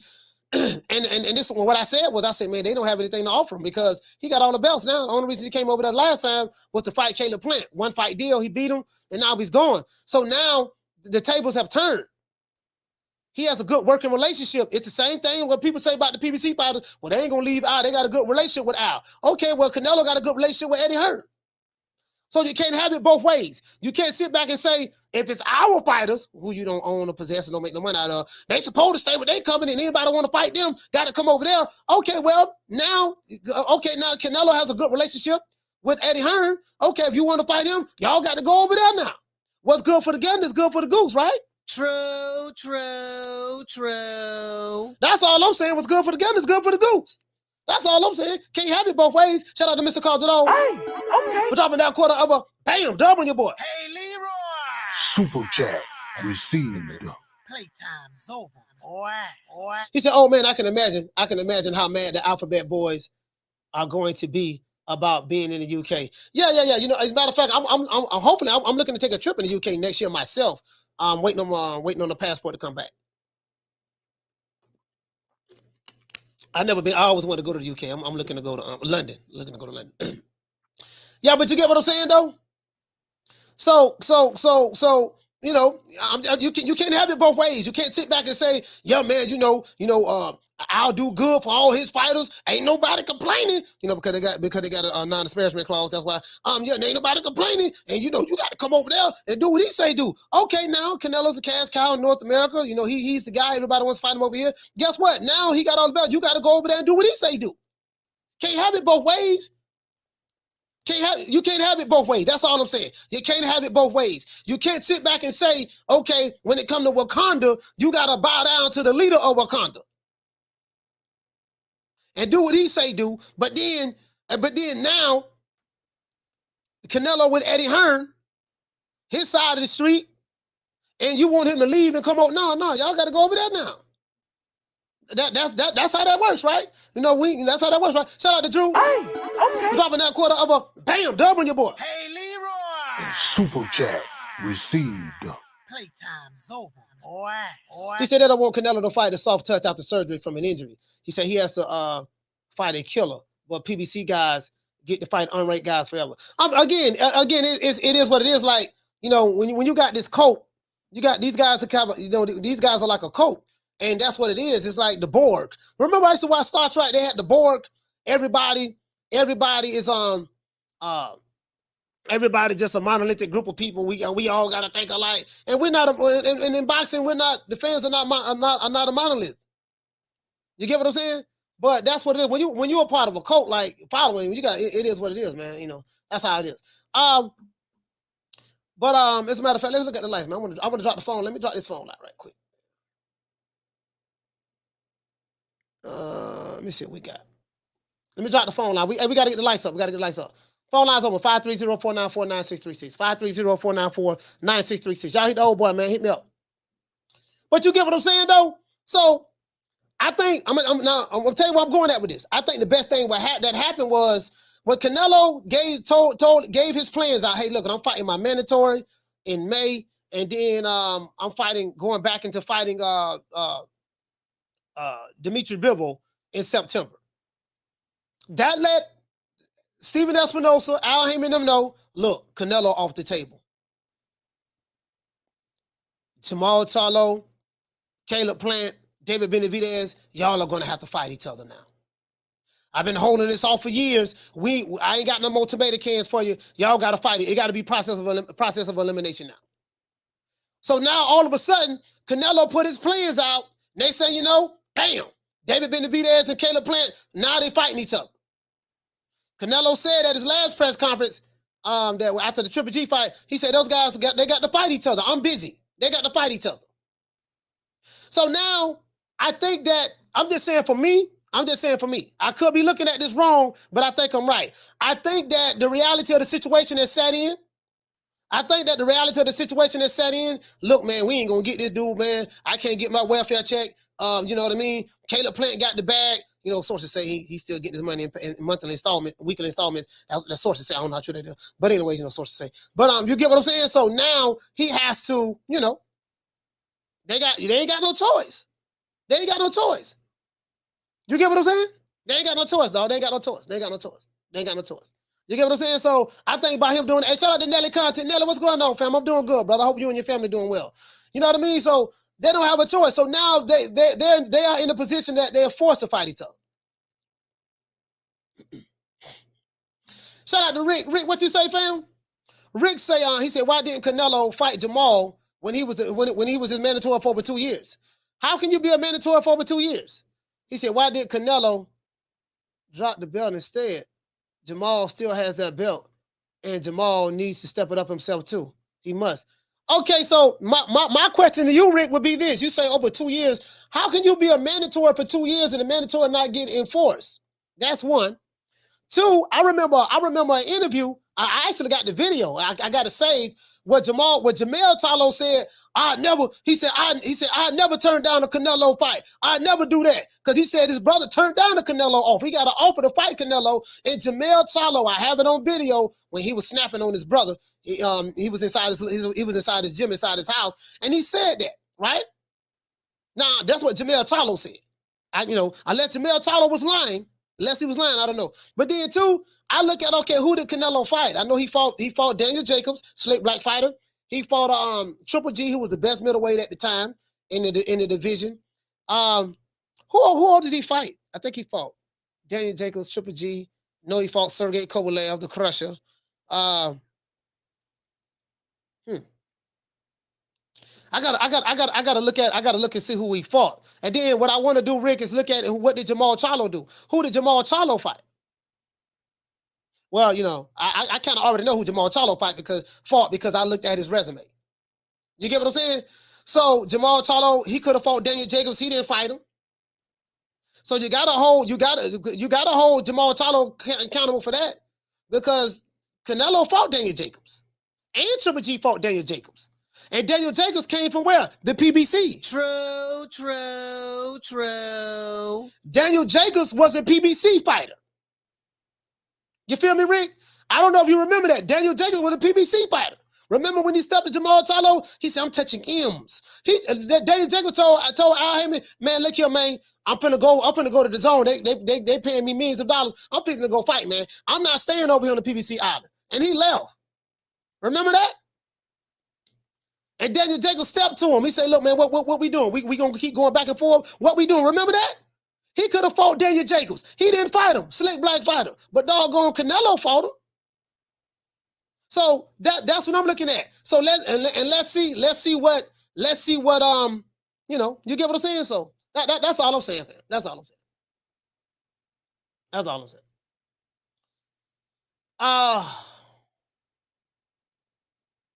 Shout out to Coach Lee. Coach Lee, he said everyone must be assimilated. Yeah, everyone must assimilate.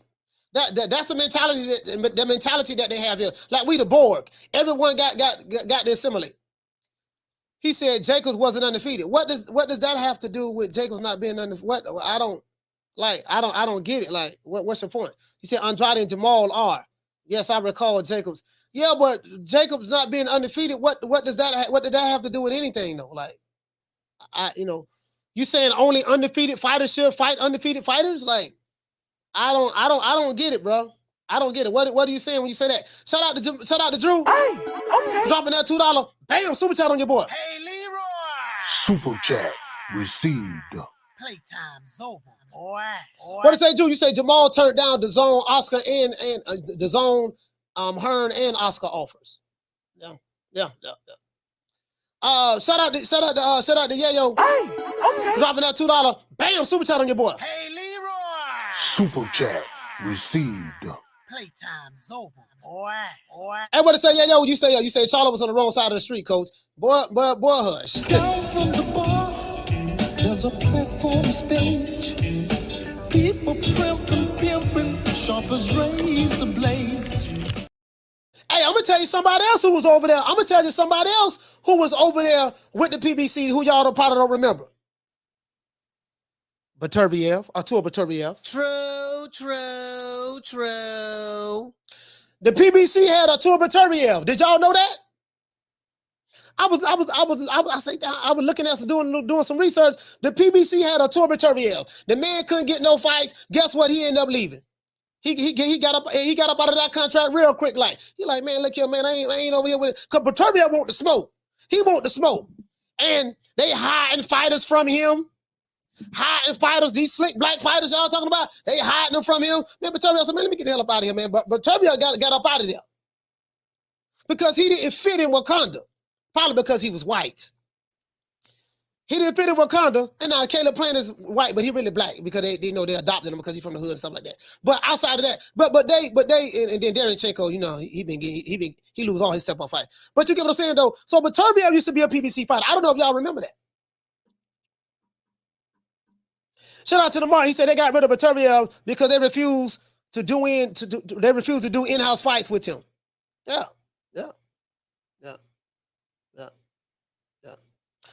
Shop Talk, he said, why do they keep automatically sending me to your channel? Well, you know what you need to do, Shop Talk? What this one I'm gonna do, brother? I know that I know that you being burdened by automatically being sent to my channel. So what I'm gonna do to you, Shop Talk, I'm gonna block you so you don't never, ever, ever have to worry about being automatically sent to this channel again. Okay? So I did your favor, brother. I did your favor. I looked out for you. I looked out for you. I don't want that brother to be, burdened by being recommended over here anymore. So I blocked him, so he ain't got to worry about that no more. Shout out to Bussy Cat Man Cassidy. What's going on, fam? So now, Beterbiev left. Daniel Jacobs, he had left. Like Jermall Charlo could have fought him. He could have fought Andrade as well. I know for a fact he turned down the offers for Andrade. Jermall Charlo said he turned down the offers for. As a matter of fact, check this out. And he kind of hinted so right here. Now, do you retire or do you take one of the toughest fights of your career against a young black African-American stud who's been working his ass off since he was 8 years old? Do my brother put it out on the line then? So if not, then come see me. I want some smoke. I want it all, baby. Hey, you know what I mean? So he like, look, if his brother don't want to do it, if not, come see me. That what Jermall said. Because he know about a second job. He like, look at me, my brother don't want to smoke, let come see me. You know what I mean? That what Jermall Charlo said. You get what I'm saying? So that's all I'm saying. That's all I'm saying, Rick. You know what I mean? Like there are some things that he could have done, but I'm willing to let bygones be bygones. Shout out to Duran, Too Real TV. What'd you say, fam? Too Real for TV. You say like Keyshawn Davis say, scary. Yeah, for sure. You get what I'm saying? So that's all I be saying, fam. Like I just like to point it out. You know what I mean? I just like to point it out. Come fucking with me, you gonna get knocked the fuck out. I'm a knockout artist, baby. You get what I'm saying? I just want to point it out. You know what I mean? Like the brother had. You know what I mean? Like we just can't pretend that everything on one side of the street is always right and perfect, and everybody else out on the outside of the street is just wrong, because it's a cult-like mentality. It's like, do as we say, do as we do, move the way we want you to move, and if you don't move the way we want you to move, then everybody else is wrong. I'm not saying that's what you're saying, Rick, but I'm pointing it out though. I'm pointing it out though, because shit, didn't nobody want to fight Daniel Jacobs really, but Triple G fought him. The Triple G fought Daniel Jacobs, and Canelo fought him. And would you say that around that time, would you say that Daniel Jacobs was a light touch? Some people even felt that Daniel Jacobs beat Triple G. Even though he got knocked down in the first and second round, but then he fought like hell after that. Like he was taking the crown to Triple G.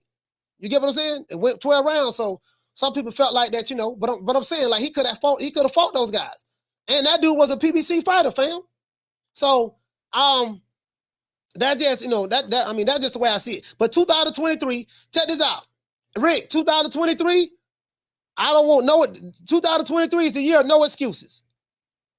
Same side of the street, cross the street, because we do know fights can get made. We do know fights can get made when these fighters put their foot down and make it happen and stuff like that with these promoters. We know that the promoters, the financial advisors, and the managers, they are the power brokers in boxing. We know that for a fact. Right? But we do know that if these fighters step to the power brokers, say, look here, man, I want this fight, bro. I want this fight, fam. You got to make this fight. You get what I'm saying? So that's what it is. My damn phone ringing, but I can't. Call her. The hell? Why is my...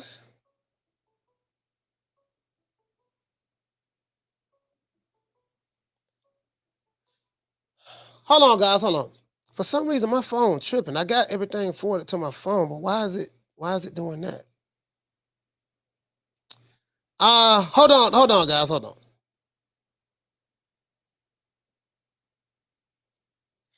Hold on, guys.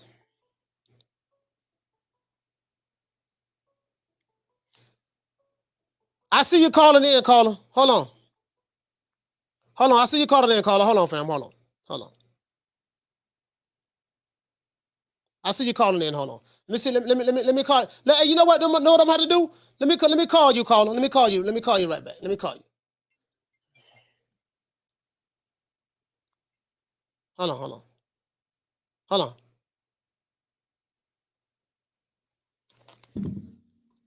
Gallon, what the late read, fam? Yeah, I'm actually doing the show right now. Yeah. I'm gonna hit you right. I'm gonna hit you back soon as the show over with. Okay. Yes, sir.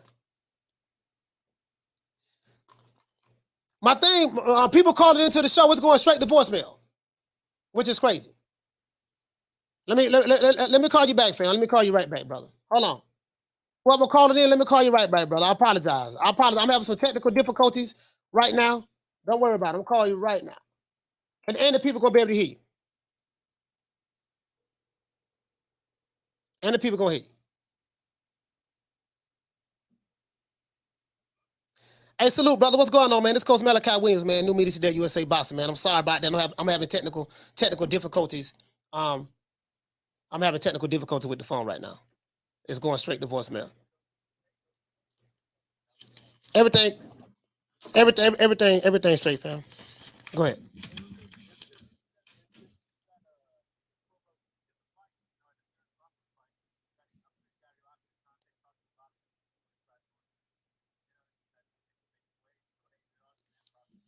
Yeah, I appreciate that, man. I appreciate that, fam. I appreciate that.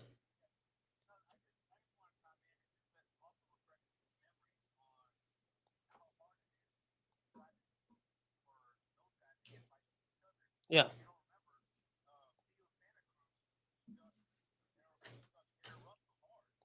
Yeah. Yeah.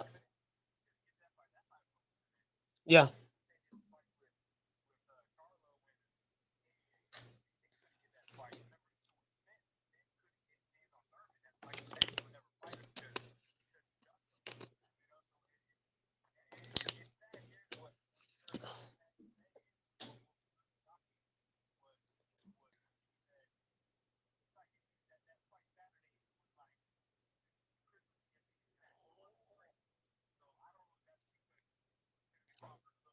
Y'all can't hear the call? Okay, they can't even hear you. Man, this is I'm damn. Hold on, fam. Hold on, guys. Hold on. They can't even hear the damn. Oh, wait a minute. I know what it is. Hold on. Hey, you know what? Don't worry about it, guys. Don't worry about it, guys. I had to call them through the computer. This is why you guys can't hear it. But go ahead, fam. The people can't even hear you, man. Let me do something right quick. Fuck. Damn, man. Sorry about that, guys. Sorry about that. Hold on. Anyways, man. Anyways, go ahead. Go ahead, fam. Finish the call. Finish the call. The people, you guys can't hear, but I should be able to receive the calls now. I think it's. But go ahead. Go ahead.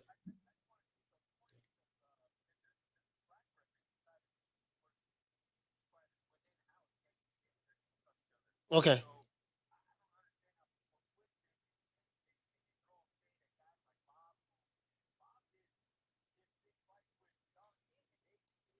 I know you guys can't hear. Now go ahead, keep talking. I'm just talking to the audience.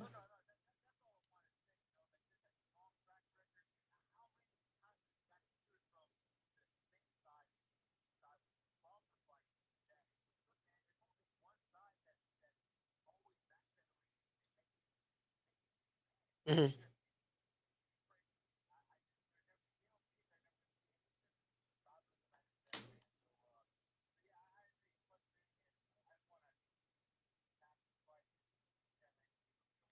All right, shout out to Anthony from Texas, man. Let's give him a round of applause. Hey, sorry about that, guys.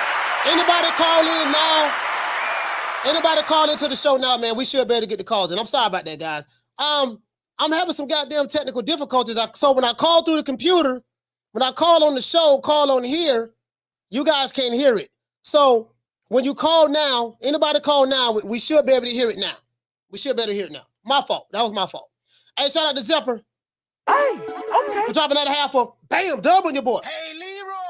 Super chat received. Playtime's over, boy. Zephyr said, I feel Mel and Plant the only real ones in the PBC. So basically what the caller said, Anthony from Texas, salute to you, fam. He said that what you guys got to realize is how hard it is for PBC fighters to get fights with each other. He spoke about Gary Russell Jr. not being able to get Leo Santa Cruz in the ring for years, for a long time. And that is true. That is true. That is true. That's very true. That's very true. Hold on. All right, damn, man. Shit.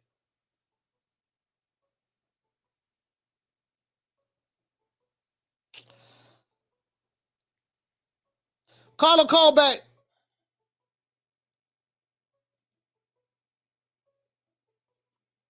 Call back, man. Call back. Call right back. This shit is pissing me off, man. I got a new phone, so call back. I got a new phone, guys, so.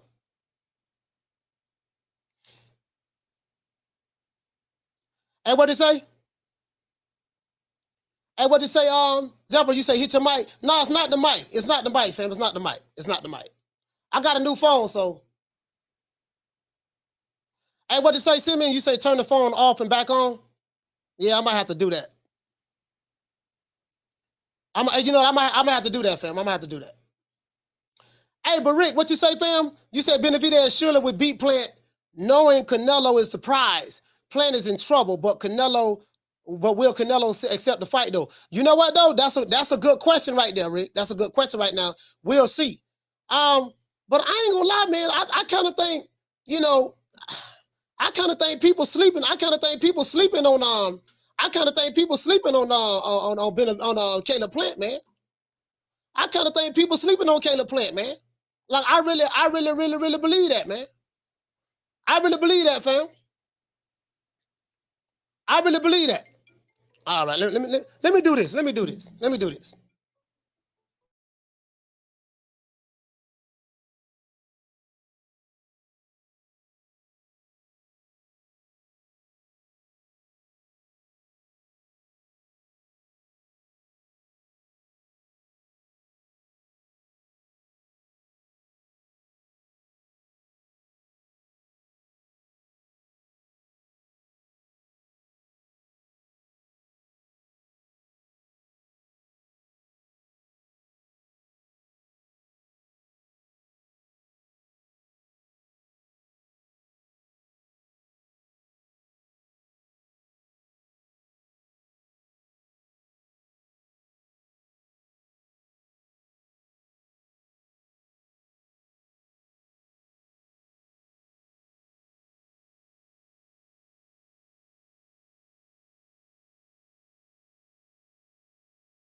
Hey, hold on. Accomplishments. Hey, bro. Hey, sorry about that, guys. I had you guys on mute. Sorry about that. Somebody just hit me up and let me know it was on mute. Sorry about that. I had you guys on mute. This is M1 from the Bronx. Calling into the show. And repeat what you were saying. Repeat what you were saying about the interview with Derrick James and stuff like that. Just repeat that because the people didn't hear it. Derrick James first, he said that yesterday's money ain't today's money. Yeah. First. Then he said that when they asked him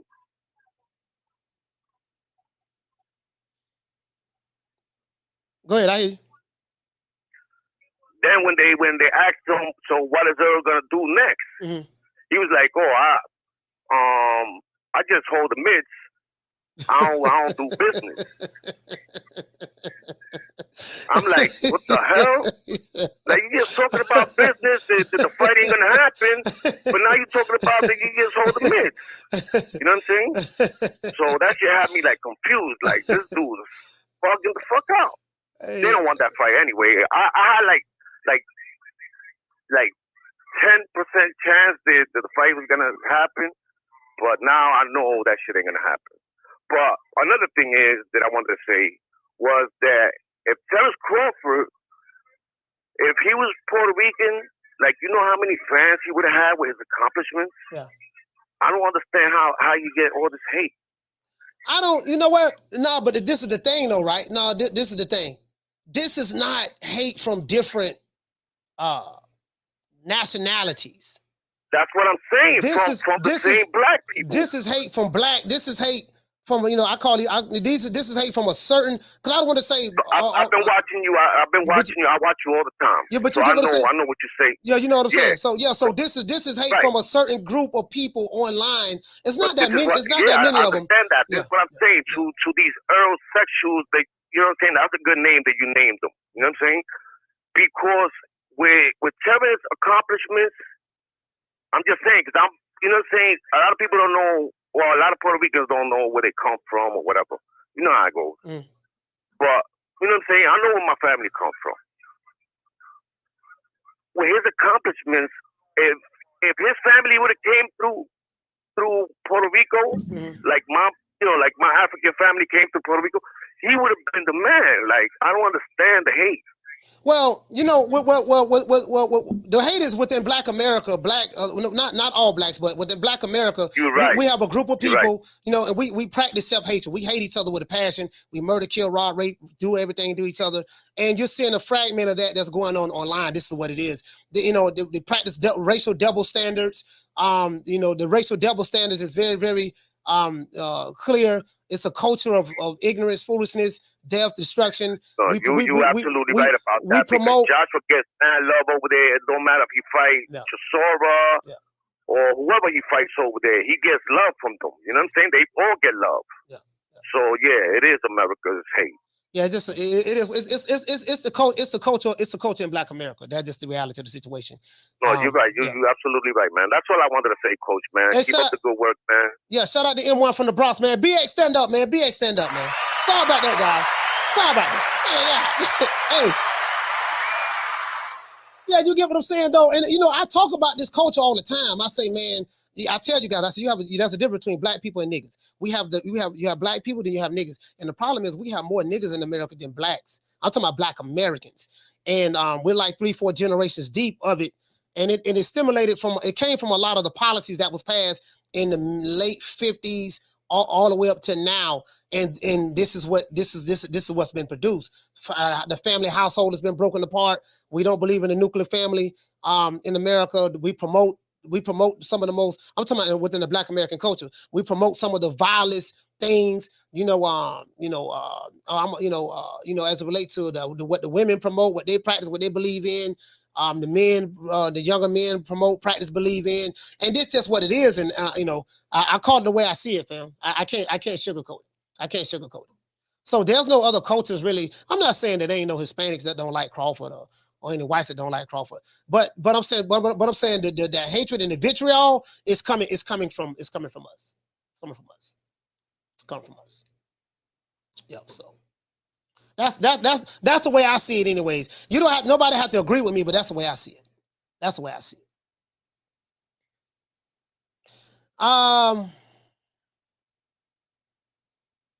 Shout out to Mighty King Boston. He say Terence Crawford is American champion. Hey, shout out to Rick Timms. He say facts, Will. I mean, that's just the way I see it, fam. That's the way I see it, fam. That's the way I see it, fam. You know what I mean? That's just the way I see it. So it is what it is, man. I gotta call it like that. I gotta call it like that, fam. But as you guys know, man, hey, shout out to my brother. Shout out to my brother, man. Hold on, guys. I think we rocking and rolling now. Caller, what's your name? Where you calling from? Martin from Oakland. Martin from Oaktown. Talk to me. Man, I don't get all this Crawford hate, Coach. I mean, I get why people hate on Canelo, face of boxing, at least in America. I get why they hate on Ryan, no accomplishments, but yet you see his face all over the place. I see why they hate on Inoue. You know, they don't watch real boxing, so they don't even know that man was alive before he became undisputed. Yeah. But Crawford, man, Coach, I was looking at the hate that Inoue was getting, right? Yeah. So that made me look up his dad, and I just just out of curiosity, I pieced out Crawford. Mm-hmm. Do you realize that man got one less championship win than Canelo and Chocolatito? Who? Two bona fide Hall of Famers? One less. 17, Canelo's 18. You know, and Canelo's resume is undeniable. Yeah. So what does that say about Crawford, Coach? Third man to become undisputed in the four-belt era. 5 cats did it after him. What does that say about this man? All that Wakanda hate from these aerosexuals, man, they acting like he's the second coming of Floyd Mayweather or something. You know, acting like that's Muhammad Ali reincarnated. Mm. What has he really done other than he keep turning his left over? And yet they want to hate on this family man, this respectful man, this clean fighter, this world-class athlete, like he's some type of bum, like he's some type of piece of shit. They wrong, Coach. They out of pocket. Again, this brother right here hit the nail right on the head.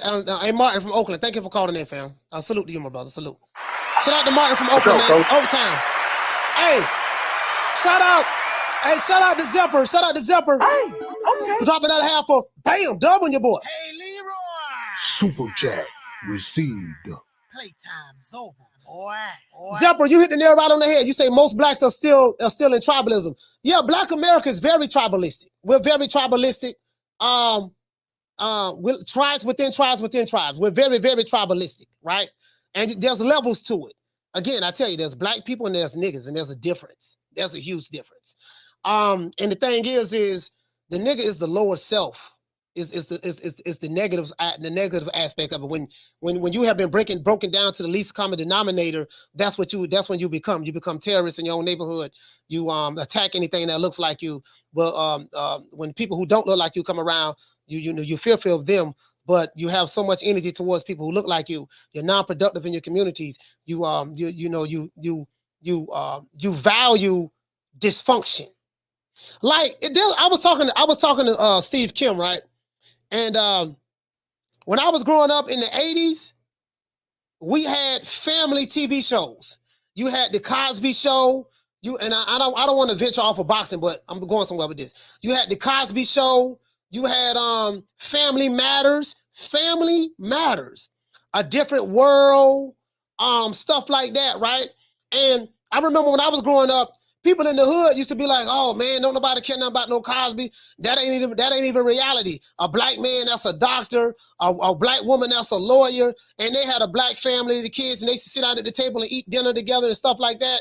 I remember when I was growing up, I was young and ignorant. We used to talk bad about. I used to like the Cosby Show myself, but some people who thought like some people around my age, we used to talk bad about the Cosby Show. That ain't reality because I grew up in a dysfunctional household, right? And a lot of the guys who I came up around, we grew up in dysfunctional household. We grew up in single parent homes, dudes hanging out in the street all day, hustling, selling dope, going to each female Section 8 apartment house, sleeping with this chick, that chick. We embraced that and looked at that as being natural. Love listening to NWA, talking about whooping this dude or shooting this dude or yada, yada, yada, yada, doing stuff to each other. So we embrace dysfunction. And then what happens is all of those years, those people who embraced the dysfunction had children. And those children grew up in that same dysfunction. And before I was born, my parents came in on the tail end of the dysfunction within the late 50s and early 60s. They had children. And then their children had children. And then their children had children. So now we're like 3 generations deep of dysfunction. And this is the direct result of it. This is the direct result of it. You know what I mean? So I mean, it goes deep. Now you turn on the TV now, you say love and hip hop. I'ma hit that bitch, yada yada yada. Ho, bam. The strip club culture. Everybody want to be a thug gangster. Nigga, I'ma pull up, drop the addy. I'ma shoot that nigga, smoke that nigga. But as soon as he get caught, he the first nigga going to testify against his own boy. Y'all committed a crime together. And then when you get caught, now you want to turn to him because you don't want to suffer consequences of your actions for some shit that you did that y'all agreed to do together. And so you get what I'm saying? So that's just what it is. That's just what it is. And the thing is, because I'm black, I'm the one that's bold enough to come on here and say it. So I don't mind getting the ridicule or getting the attacks because I'm gonna call it the way I see it. I don't mind getting the ridicule or the attacks. I embrace the ridicule. I embrace the attacks. Call me what you want to call me, but one thing you won't say that I'm lying. True. You won't say that I'm lying. You can call me a coon. You can call me an Uncle Tom. You can call me a sellout. You can say whatever you want to say. What you won't say, you will not say that I'm lying. True.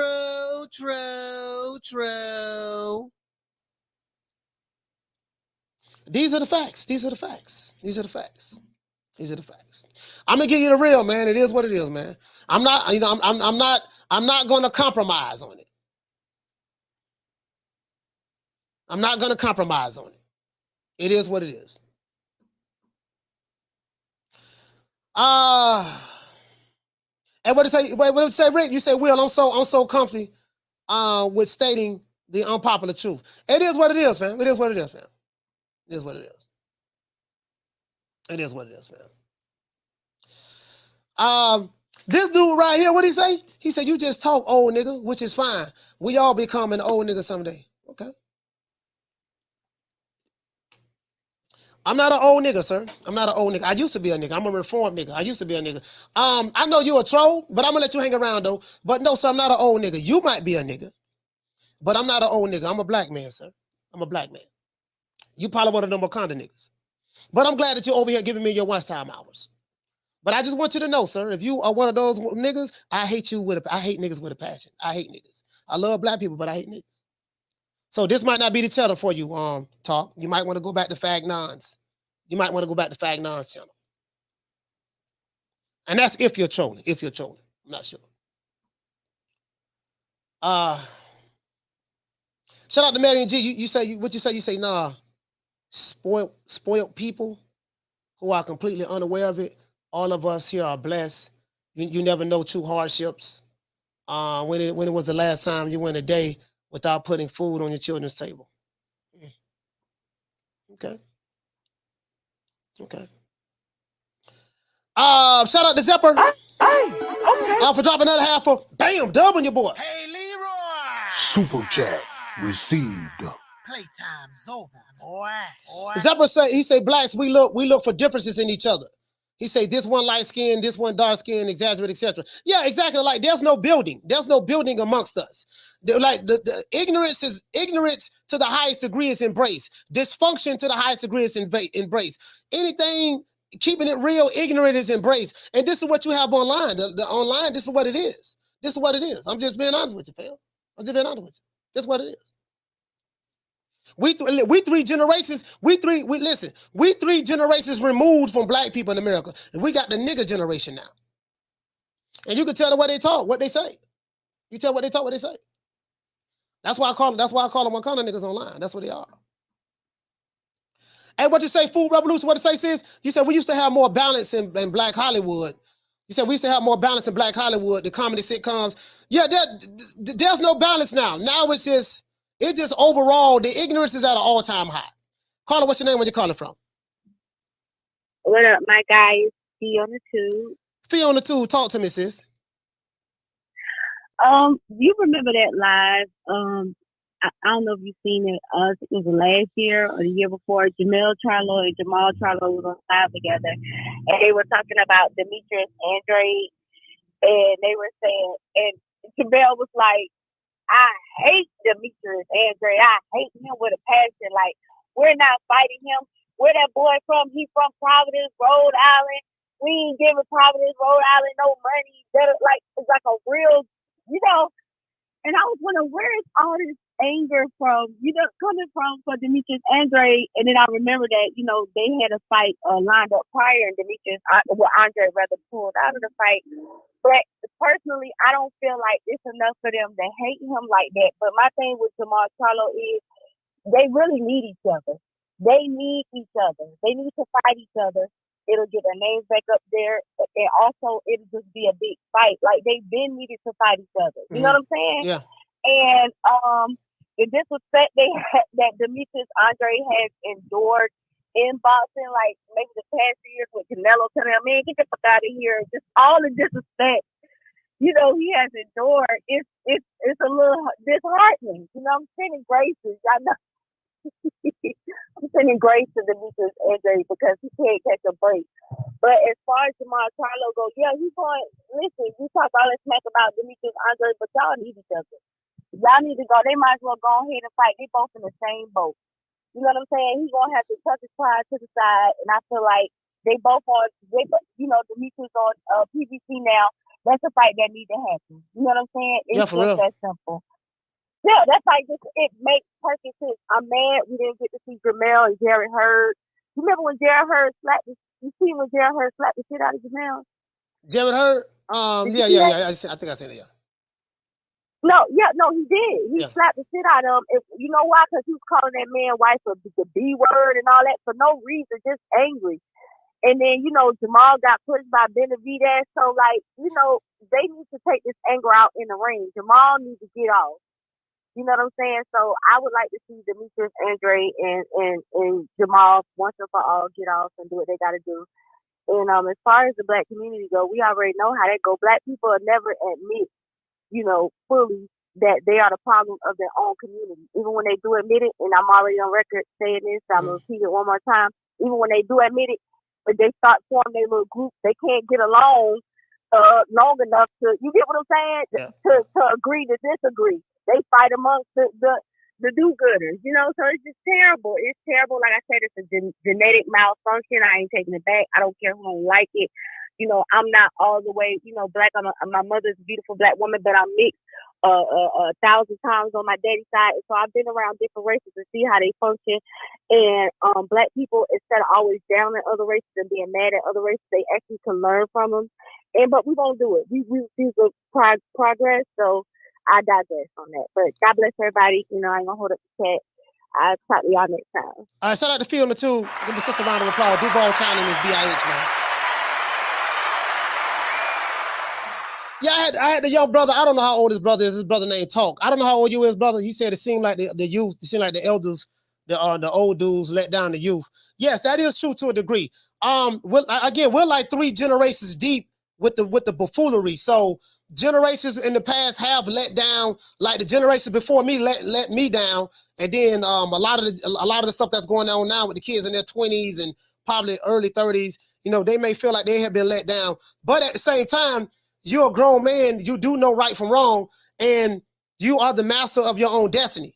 And what I see a lot that's going on now, especially in this cancel culture and stuff that we're dealing with now, a lot of people like to deflect and blame others for their own actions. You do stupid stuff, then when it comes down to time to suffer the consequences of your actions, you want to blame other people for stuff that you've done. So there's no accountability. We don't want accountability. If you try to hold the current young blacks or the ones who have degenerated to what I like to call the Wakanda niggas, once you try to hold accountability, there's no accountability. There's just deflection, blame. You don't accept accountability for anything. You want to blame the elders. You want to blame the white man. You want to blame the Asians. You want to blame the Hispanics. You want to blame Jesus, Moses, God, Allah. But but you don't want to take responsibility for what you do with your own hands. This is the problem. And you can't fix something if you're not willing to look yourself in the mirror and understand that you are the master of your own destiny. You get what I'm saying? It's easy to deflect and blame. I see that all the time with the Wakanda niggas. That's all they do. Broke, smoking on the Nick Sack of Reggie, living with their mama, living with their baby mama. Ain't got no these men that's walking around today. They're just weak and sorry, bro. They're just weak and sorry. It is what it is. I can't even call them men. They're adults, but they're not men at all. Because a man handles responsibility. A man take care of his family. A man don't make excuses. A man looks to build. If you ain't building, you destroying. What you doing? So that's what it is. So you get no sympathy from me. Gets no sympathy from me. No sympathy from me. We got too many niggas, not enough men. We got too many bitches and not enough women. That's the problem. That's the problem. So it is what it is, man. It is what it is, man. It is what it is. He said, can't fix it if you won't accept it's broken. No. There's no hope. There's no hope for this generation. This shit got to die off, and we're gonna have to breed a new breed. Maybe the new ones will come up. Maybe my kids that's growing up now, maybe that generation, but it's done. Yeah, there's no hope. There's no hope right now. I'm just being honest with you. There's no hope right now. I'm just being honest. He said, preach, coach. I call it the way I see it, fam. I call it the way I see it. Me, I like to speak the uncomfortable truth. And I'm not going to compromise that truth for nobody. Because I used to be on the other side. I used to be an ignorant fool. I was a Wakanda nigga before I even named that. I was all of that. I'm not that anymore. I evolved. And I don't blame anybody. I am the master of my own destiny. When I was in the Nation of Islam, that's what the teachers of the Most Honorable Elijah Muhammad taught the fruit. He said, I am the, you is Allah. All of us are Allahs. Arm, leg, arm, head. You know what I mean? I am the master, the owner, the queen of the planet Earth, God of the universe. The black man is the original man. So when I came into that teaching, I really believed that. And I always used to tell my brothers, I used to be like, man, if I really believe that I am the original man, the black man, the owner, the maker, the cream of the planet Earth, God of the universe, then I can't make no excuses about the white man holding me down or these people holding me down or this and that. If I am a God, gods know how to create. Gods don't make excuses. True. Gods don't make excuses. If you're telling me you're a king, what's up, king? Okay, well, so if you're a king, show me your work. Do you have a kingdom? Do you have a kingdom? Do you have a throne? If you don't have a kingdom or a throne, how the hell am I gonna call you a king? If you destroying and ain't building, you ain't no king. Caller, what's your name? Where you calling from? What's up, coach? Caller, what's your name? Where you calling from? You hear me? Yeah, this is Duran. Duran TV. Oh, Duran TV? Yes, sir. All right, Duran TV, talk to me. Man, I'm just, I'm tripping up the same situation, man, with these heterosexuals, man. And the thing I want to highlight is how Derek James and Frank Martin on that press conference, how they both was like on cold, like some females do. You know what I'm saying? Like where they know, you know what I'm saying? Even if they're in the wrong or they, you know what I'm saying? They just, they trying to deny something. They just want to be on cold. They were both asked the same question. They were asked about Terrence Crawford if they watched when he knocked out David Benavidez in the 6th round. What were their thoughts about it? They both, it was like their brain shut down immediately. And then they both said, oh, no, I didn't watch it. I'm like, what you mean you didn't watch it, dog? Like, yeah, I saw that. You're a trainer, bro. Yeah, I saw that. You're a trainer, dog. Come on now. He bent over because I think he dropped something and he reached down and picked something up.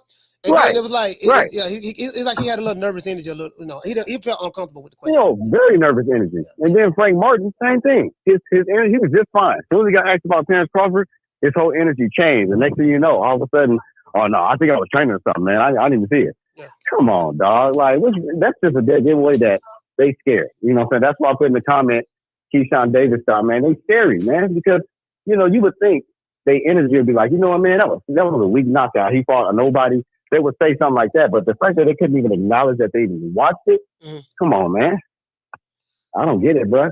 But this hate against Bud, man, eventually it's going to be revealed of what's really going on because we know what's up. Me and you, coach, you know what's up. But at the same time, the machine is backing up Earl Smith and a lot of these clowns on that TBC side to where they can act goofy and play these little mind games and mistreat Bud Crawford like he's a clown, like he's a nobody.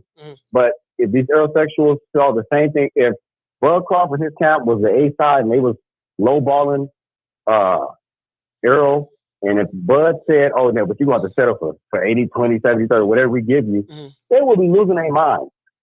But so my thing is, it's like they don't want to hold nobody. They don't want to hold their fighter accountable. They just want to just go ahead and just roll along with the narrative and be a cheerleader for their fighter. But we all know what scared energy is, and we know Crawford has been after him for over 6 years. Why would he all of a sudden just change his mind and be like, "Oh, you know what? I don't want to fight him," even though he stopped Porter? Like, come on, man. Yeah. I mean, I think what it is these guys, they can't. These fighters and the trainers and stuff, they don't make their own decisions. You know, Al Heyman is the guy. Even though that Al Heyman is supposed to work for the fighters, but you can tell pretty much the way things are going, it's the opposite. I work for you, but you do what I tell you to do. So I think what it is these guys have to do what they're told. And that's the opposite of your own boss. Canelo is his own boss. Right. No, I do what I want to do. Right. Make this fight happen, do this and do that. I fight who I want to fight. You know, you ask me a question, I can answer the question directly. Crawford is the free agent now, so that's the definition of an own boss. You make your own decisions. You got the negotiating tables yourself. I think Anthony Joshua, to a degree, he has a little bit more pull with that. He makes his, you know, he pretty much tell Eddie. Eddie said, "I work for him. He don't work for me." So, and he's the highest paid heavyweight in boxing. I think so. There's only a few fighters that really are their own bosses. Maybe just a handful of them. But most who are signed to a Top Rank or PBC or Matchroom or whatever, Probellum, they have to do what they're told, and that's just reality of the situation. It is what it is. Yeah, and one last thing, Coach, is like I just don't understand how the logic behind. We all have saw the steps that Crawford took just to fight Errol Spence, and to get to the level to where he even leaves Top Rank, you know, and you know, and he mentioned because he couldn't give me the Spence fight. And then all of a sudden, I mean, after Crawford stops Porter, remember, Spence left. He could have gotten, if you thought he was man up and he was confident, he would have gotten the ring after Crawford stopped Porter. And he'd be like, "Hey, look, man, all right, let's get it on, blah, blah, blah." But he did what he did. He did what he had to do. He fought Ugas. He was knocked out on the feet damn near. I mean, it was almost like Ugas saw that he was seriously hurt, and then he forgot that he was supposed to finish him off, and then he just let Spence do what he needs to do. But we all know Crawford ain't gonna let that happen. At the end of the day, it's like, why would Crawford go through all these steps just all of a sudden just pull out and say, nah, I don't want to fight him? Crawford's the only one that's been going after him, and the only time we see Spence is when he's on Twitter. Did he do an interview that press conference, Coach? Yeah, so I mean, this is the thing. I can flip it. Let's flip it. Let's say Errol Spence. Let's say Terrence Crawford had 3 belts. Errol Spence wanted to fight Terrence Crawford. Terrence Crawford was signed to Top Rank, and Errol Spence went to Top Rank. He became a free agent. He went to Top Rank, and Al Heyman Bob Arum told him. He said, "You know what, kid? It's gonna be." You're going to get 35%, and you're not going to get no money guarantee, and you're going to get 35% of whatever we gross of the fight, but you're not going to be able to see what we're gross. You're just going to have to take whatever I tell you we made. So if you fight me, I can tell you we made $1 million, and you're going to get 35% of that. Now, if you put it in that context, the Wakandas will start a revolution, go around, want to burn down the internet and say the white racist Bob Arum, the colonizer, is coming with slave contracts to the black man, Errol Spence. That's what they would say. But when it's a black man doing it to another black man, and because they are pro this black company that's funded by white dollars, who works with the white promoter to promote all of their black and Hispanic and white fighters, and work with a white network, then it's totally different because of their hatred for another black man. That's what I see. Nobody tell me nothing different. There's nothing no one can tell me as it relates to this subject matter. I know what I see. I got 20/20 vision. I see it. My comprehensive skills are very, very high. I can comprehend very well, and I know what it is, and I see the separation when I know. But Durant TV, let me open up the lines and let other people call in. Salute you, fam. Yes, sir. Yes, sir.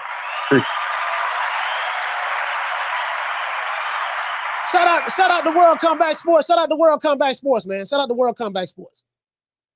Shout out to World Comeback Sports. Shout out to Zepper. Hey, okay. Dropping that half for bam, dub on your boy. Hey, Leroy.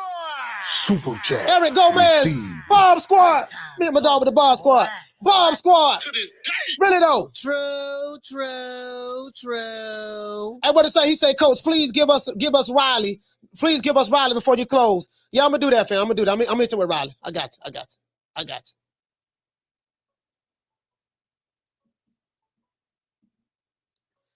Caller, what's your name? Where you calling from? What's up, Coach? This is the inevitable. The inevitable. D Block, D Town, D City, D-Ville, Baltimore, stand up. What's up, Coach? It's the inevitable. It's the inevitable. Hey, you know, man. When I come to Dallas, though, I gotta call you. We gotta link up. I gotta get that drop, though. Oh, yeah. I gotta get that from you, man. Oh, yeah. What's up, Coach? It's the inevitable. What's up, Coach? But go ahead. Welcome to West Side, the realest. All right, we good. Hey, just been laying back, just trying to see where we going at, where we pivoting today with the show. Just want to say that. I'm talking about Jermall Charlo and stuff like that. Then we kind of like ventured off a little bit into what's going on with the Black American culture and the Wakandas and stuff like that and online. And now we back talking about boxing again. So. Yeah. All right, buddy. Yeah. Talking about boxing, that's all we need in life, and that's why I tell everybody in here. First of all, with Errol Spence Jr., he's not his own boss. He's not his own person. We know that. James, his coach, also, he always wants to ignore questions. And this is the thing where I see where Fight Hype and all these other places, all these other people, they don't give them real good interviews, right? They don't want to be asked those tough questions, because then if you ask those tough questions, then you're not going to be you're not going to be around that circle anymore. But of course, Coach, we know this, because you know this. Yeah. And now they're starting to bash Blue. They're starting to bash Terrence Crawford. Now they're starting to make a big ass deal about this glove. And it's crazy because the guy made $10 million. He knocked out the guy, Errol Spence Jr. I mean, he beat Ugas. I respect that. I mean, he said he's the dog. He's the top dog. He's the top man. So why aren't you making the fight with Terrence Crawford? You know what I mean, Coach? That don't make any sense to me. Yeah, I mean, Al Heyman don't want to make that fight, so it is what it is, man. Yeah, boxing is about matchmaking as well, and I think the matchmakers they probably don't like the matchup, and it is what it is. I don't think it's necessarily Errol Spence, but I just think his handlers, they like, look, man, you're gonna do what the hell we tell you on this one right here. We jumped out the window with Tyson Fury, Deontay Wilder, that didn't work, and every time we jump out the window, allow our fighters to fight other fighters who are not originally with us. We 4-20, we 4-19 against top ranked fighters. So man, look, man, he's a former top ranked fighter. We just don't, that they don't want to. He's not a part of their plans, and that is what it is. I'd rather them just, it is. He's not a part of their plans, and that's fine. And I'm not even tripping on it. I'm past it. I'm glad Derrick James was honest. He's been consistent. He's been consistently saying this. What he's been saying. What he gave to Fight Hype and Fight Hub. He has been consistently saying this. So I respect his honesty. And it is what it is, man. That fight ain't happening, bro. It ain't happening. We got a better chance. Of seeing King Kong fight Godzilla 8:30 tomorrow morning in Dallas, Texas, before you see Crawford and Spence fight. That shit is not happening. Period. But let me let you know something too, man. And I'll be honest with you, like I said earlier, a while back ago, that I don't think people like here in Dallas really understand what's really going on. I feel like people really are just thinking that it's Terrence Crawford and it's his fault that the fight's not getting made because he got thrown into another fight that shouldn't have been made. But at least Terrence Crawford was an honest man. He's always been honest about what he thinks about, and even with the top ranked thing where everybody had a backlash on him of saying that he's making up stuff with top rank. You can always tell a man by his word, right? He said he wanted to fight this year. He fought this year. Errol Spence Jr. still to this day has no fight scheduled. What does that tell you? We got problems. We got problems with PBC, and I bet you he probably is putting pressure on Al Heyman saying, if they pay Terrence Crawford $10 million, you better give me $15 million. And I bet you they got problems now. That's all I gotta say. D Block, D Town, D City, Shout out to D Block. Baltimore, Salute. stand up. Shout out to D Block, man. It is what it is, man. We're gonna wrap the show up. Hey, this is a good show today, man. This was a good show today, man. Shout out to Freeway Ricky Ross, man. You know, shout out to Freeway Ricky Ross. Shout out to my brother Gallon over there, Team Freeway Ricky, man. I am a part of Team Freeway Ricky boxing now. You know, I have been given permission to say that I am the spokesperson for Freeway Ricky Boxing. There's a lot of things that we're going to be doing. A lot of interviews. You know, not only just boxing, but music as well. New Media Today USA boxing coach Malachi Williams. You know, there's a lot, you know, merch. We're going to be promoting the merch as well. A lot of things, sponsorships. We're going to have sponsorship packages. There's a lot of things that we're going to be doing going into 2023. And I'm very, very thankful for, listen, man, I'm thankful for everybody who support this show. Because when I started this channel, right, going on 2 years now. It'll be almost 2 years. And I had like 1 subscriber. And then, you know, I started making these videos talking about boxing. My channel was going to be about race, religion, and politics. But I'm kind of glad I got away from race, religion, and politics. But what I didn't know was, I didn't know that race, and politics was very much a part of boxing. That's how naive and ignorant I was, because you see a lot of the stuff that goes on in boxing online. I didn't know that. I kind of like stumbled across this. I didn't know that boxing was so online, so cliquish and cultish, and so much hatred and vitriol, and so much ignorance. I didn't know that, right? But now I'm deep in it right now. Paul's deep in it right now. And now we're going to elevate and take it to the next level. I'm still going to be bringing that heat. Still ain't compromising. Still keeping my foot on their neck. But now we're just going to do it on a whole nother level right now. We're doing it on a whole nother level. I'm not at liberty to speak on everything. But right now we're going to take it to a different level right now. And it's time. It's time. It's been less than 2 years we've been live. But it's time. It's time to take it to the next level. Let's give everybody a round of applause.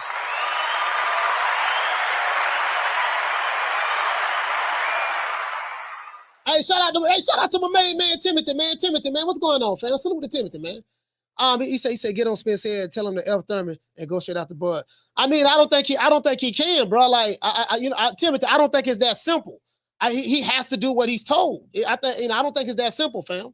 Either he has to do what he's told or whatever. You know what I mean? I don't think it's that simple, fam. I think, you know what I mean?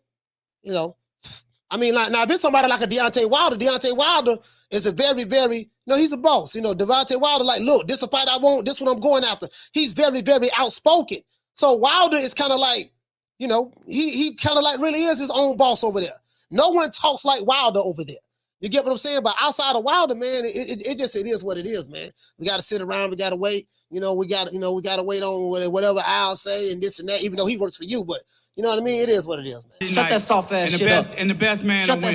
That's some soft ass shit. Shut that soft ass shit up. All that soft talking. I know you can do it, man. You got to, man, shut that soft ass shit up. Yes, sir. It is what it is. What about Rocky Marciano? Oh, there they go. There they go. Every time I start talking about boxing, a white man got to pull Rocky Marciano out their ass. That's the one. That's the one. Rocky Marciano. Rocky Marciano. Let me tell you something once and for all. Rocky Marciano was good, but compared to Joe Louis, Rocky Marciano ain't shit.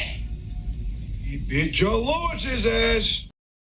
Yes, sir. Who you think he is? DJ Quick? No, huh? No, I ain't Kid Capri? I didn't say that. Oh, you must be Jimmy Walker.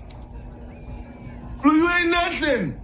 You don't deserve nothing. You don't get nothing. You get what I give you. I got a contract between me and you that say you do what I tell you to do. Therefore, shut the fuck. Don't say nothing. Don't speak to me. Don't look at me. I tell you something. Money, you know, I just said. Blue, if I raise up, gonna be trouble. Trouble. I'm walking off. That's what's going on. I got a contract between me and you that said you do what I tell you to do. Therefore, shut the fuck. Don't say nothing. Don't speak to me. Don't look at me. You fight who I tell you to fight, boy. Now get the fuck out of my office for a pencil. Make it last. Make it last forever. Don't let I love me.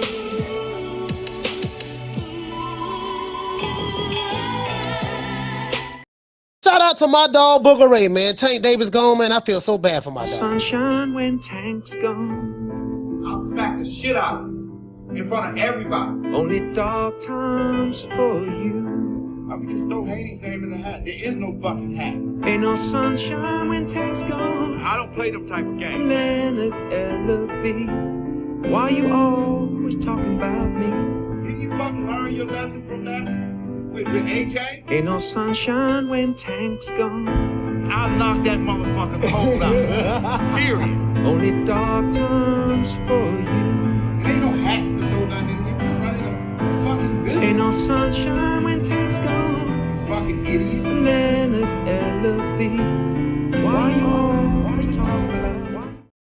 And you know, I forgot to thank Al Heyman. Well, you know, I guess I gotta be like everybody else and thank Al Heyman. I can quit my job now, baby. 6 figures, baby. You feel me? I'm about to But a name. Do you have a name?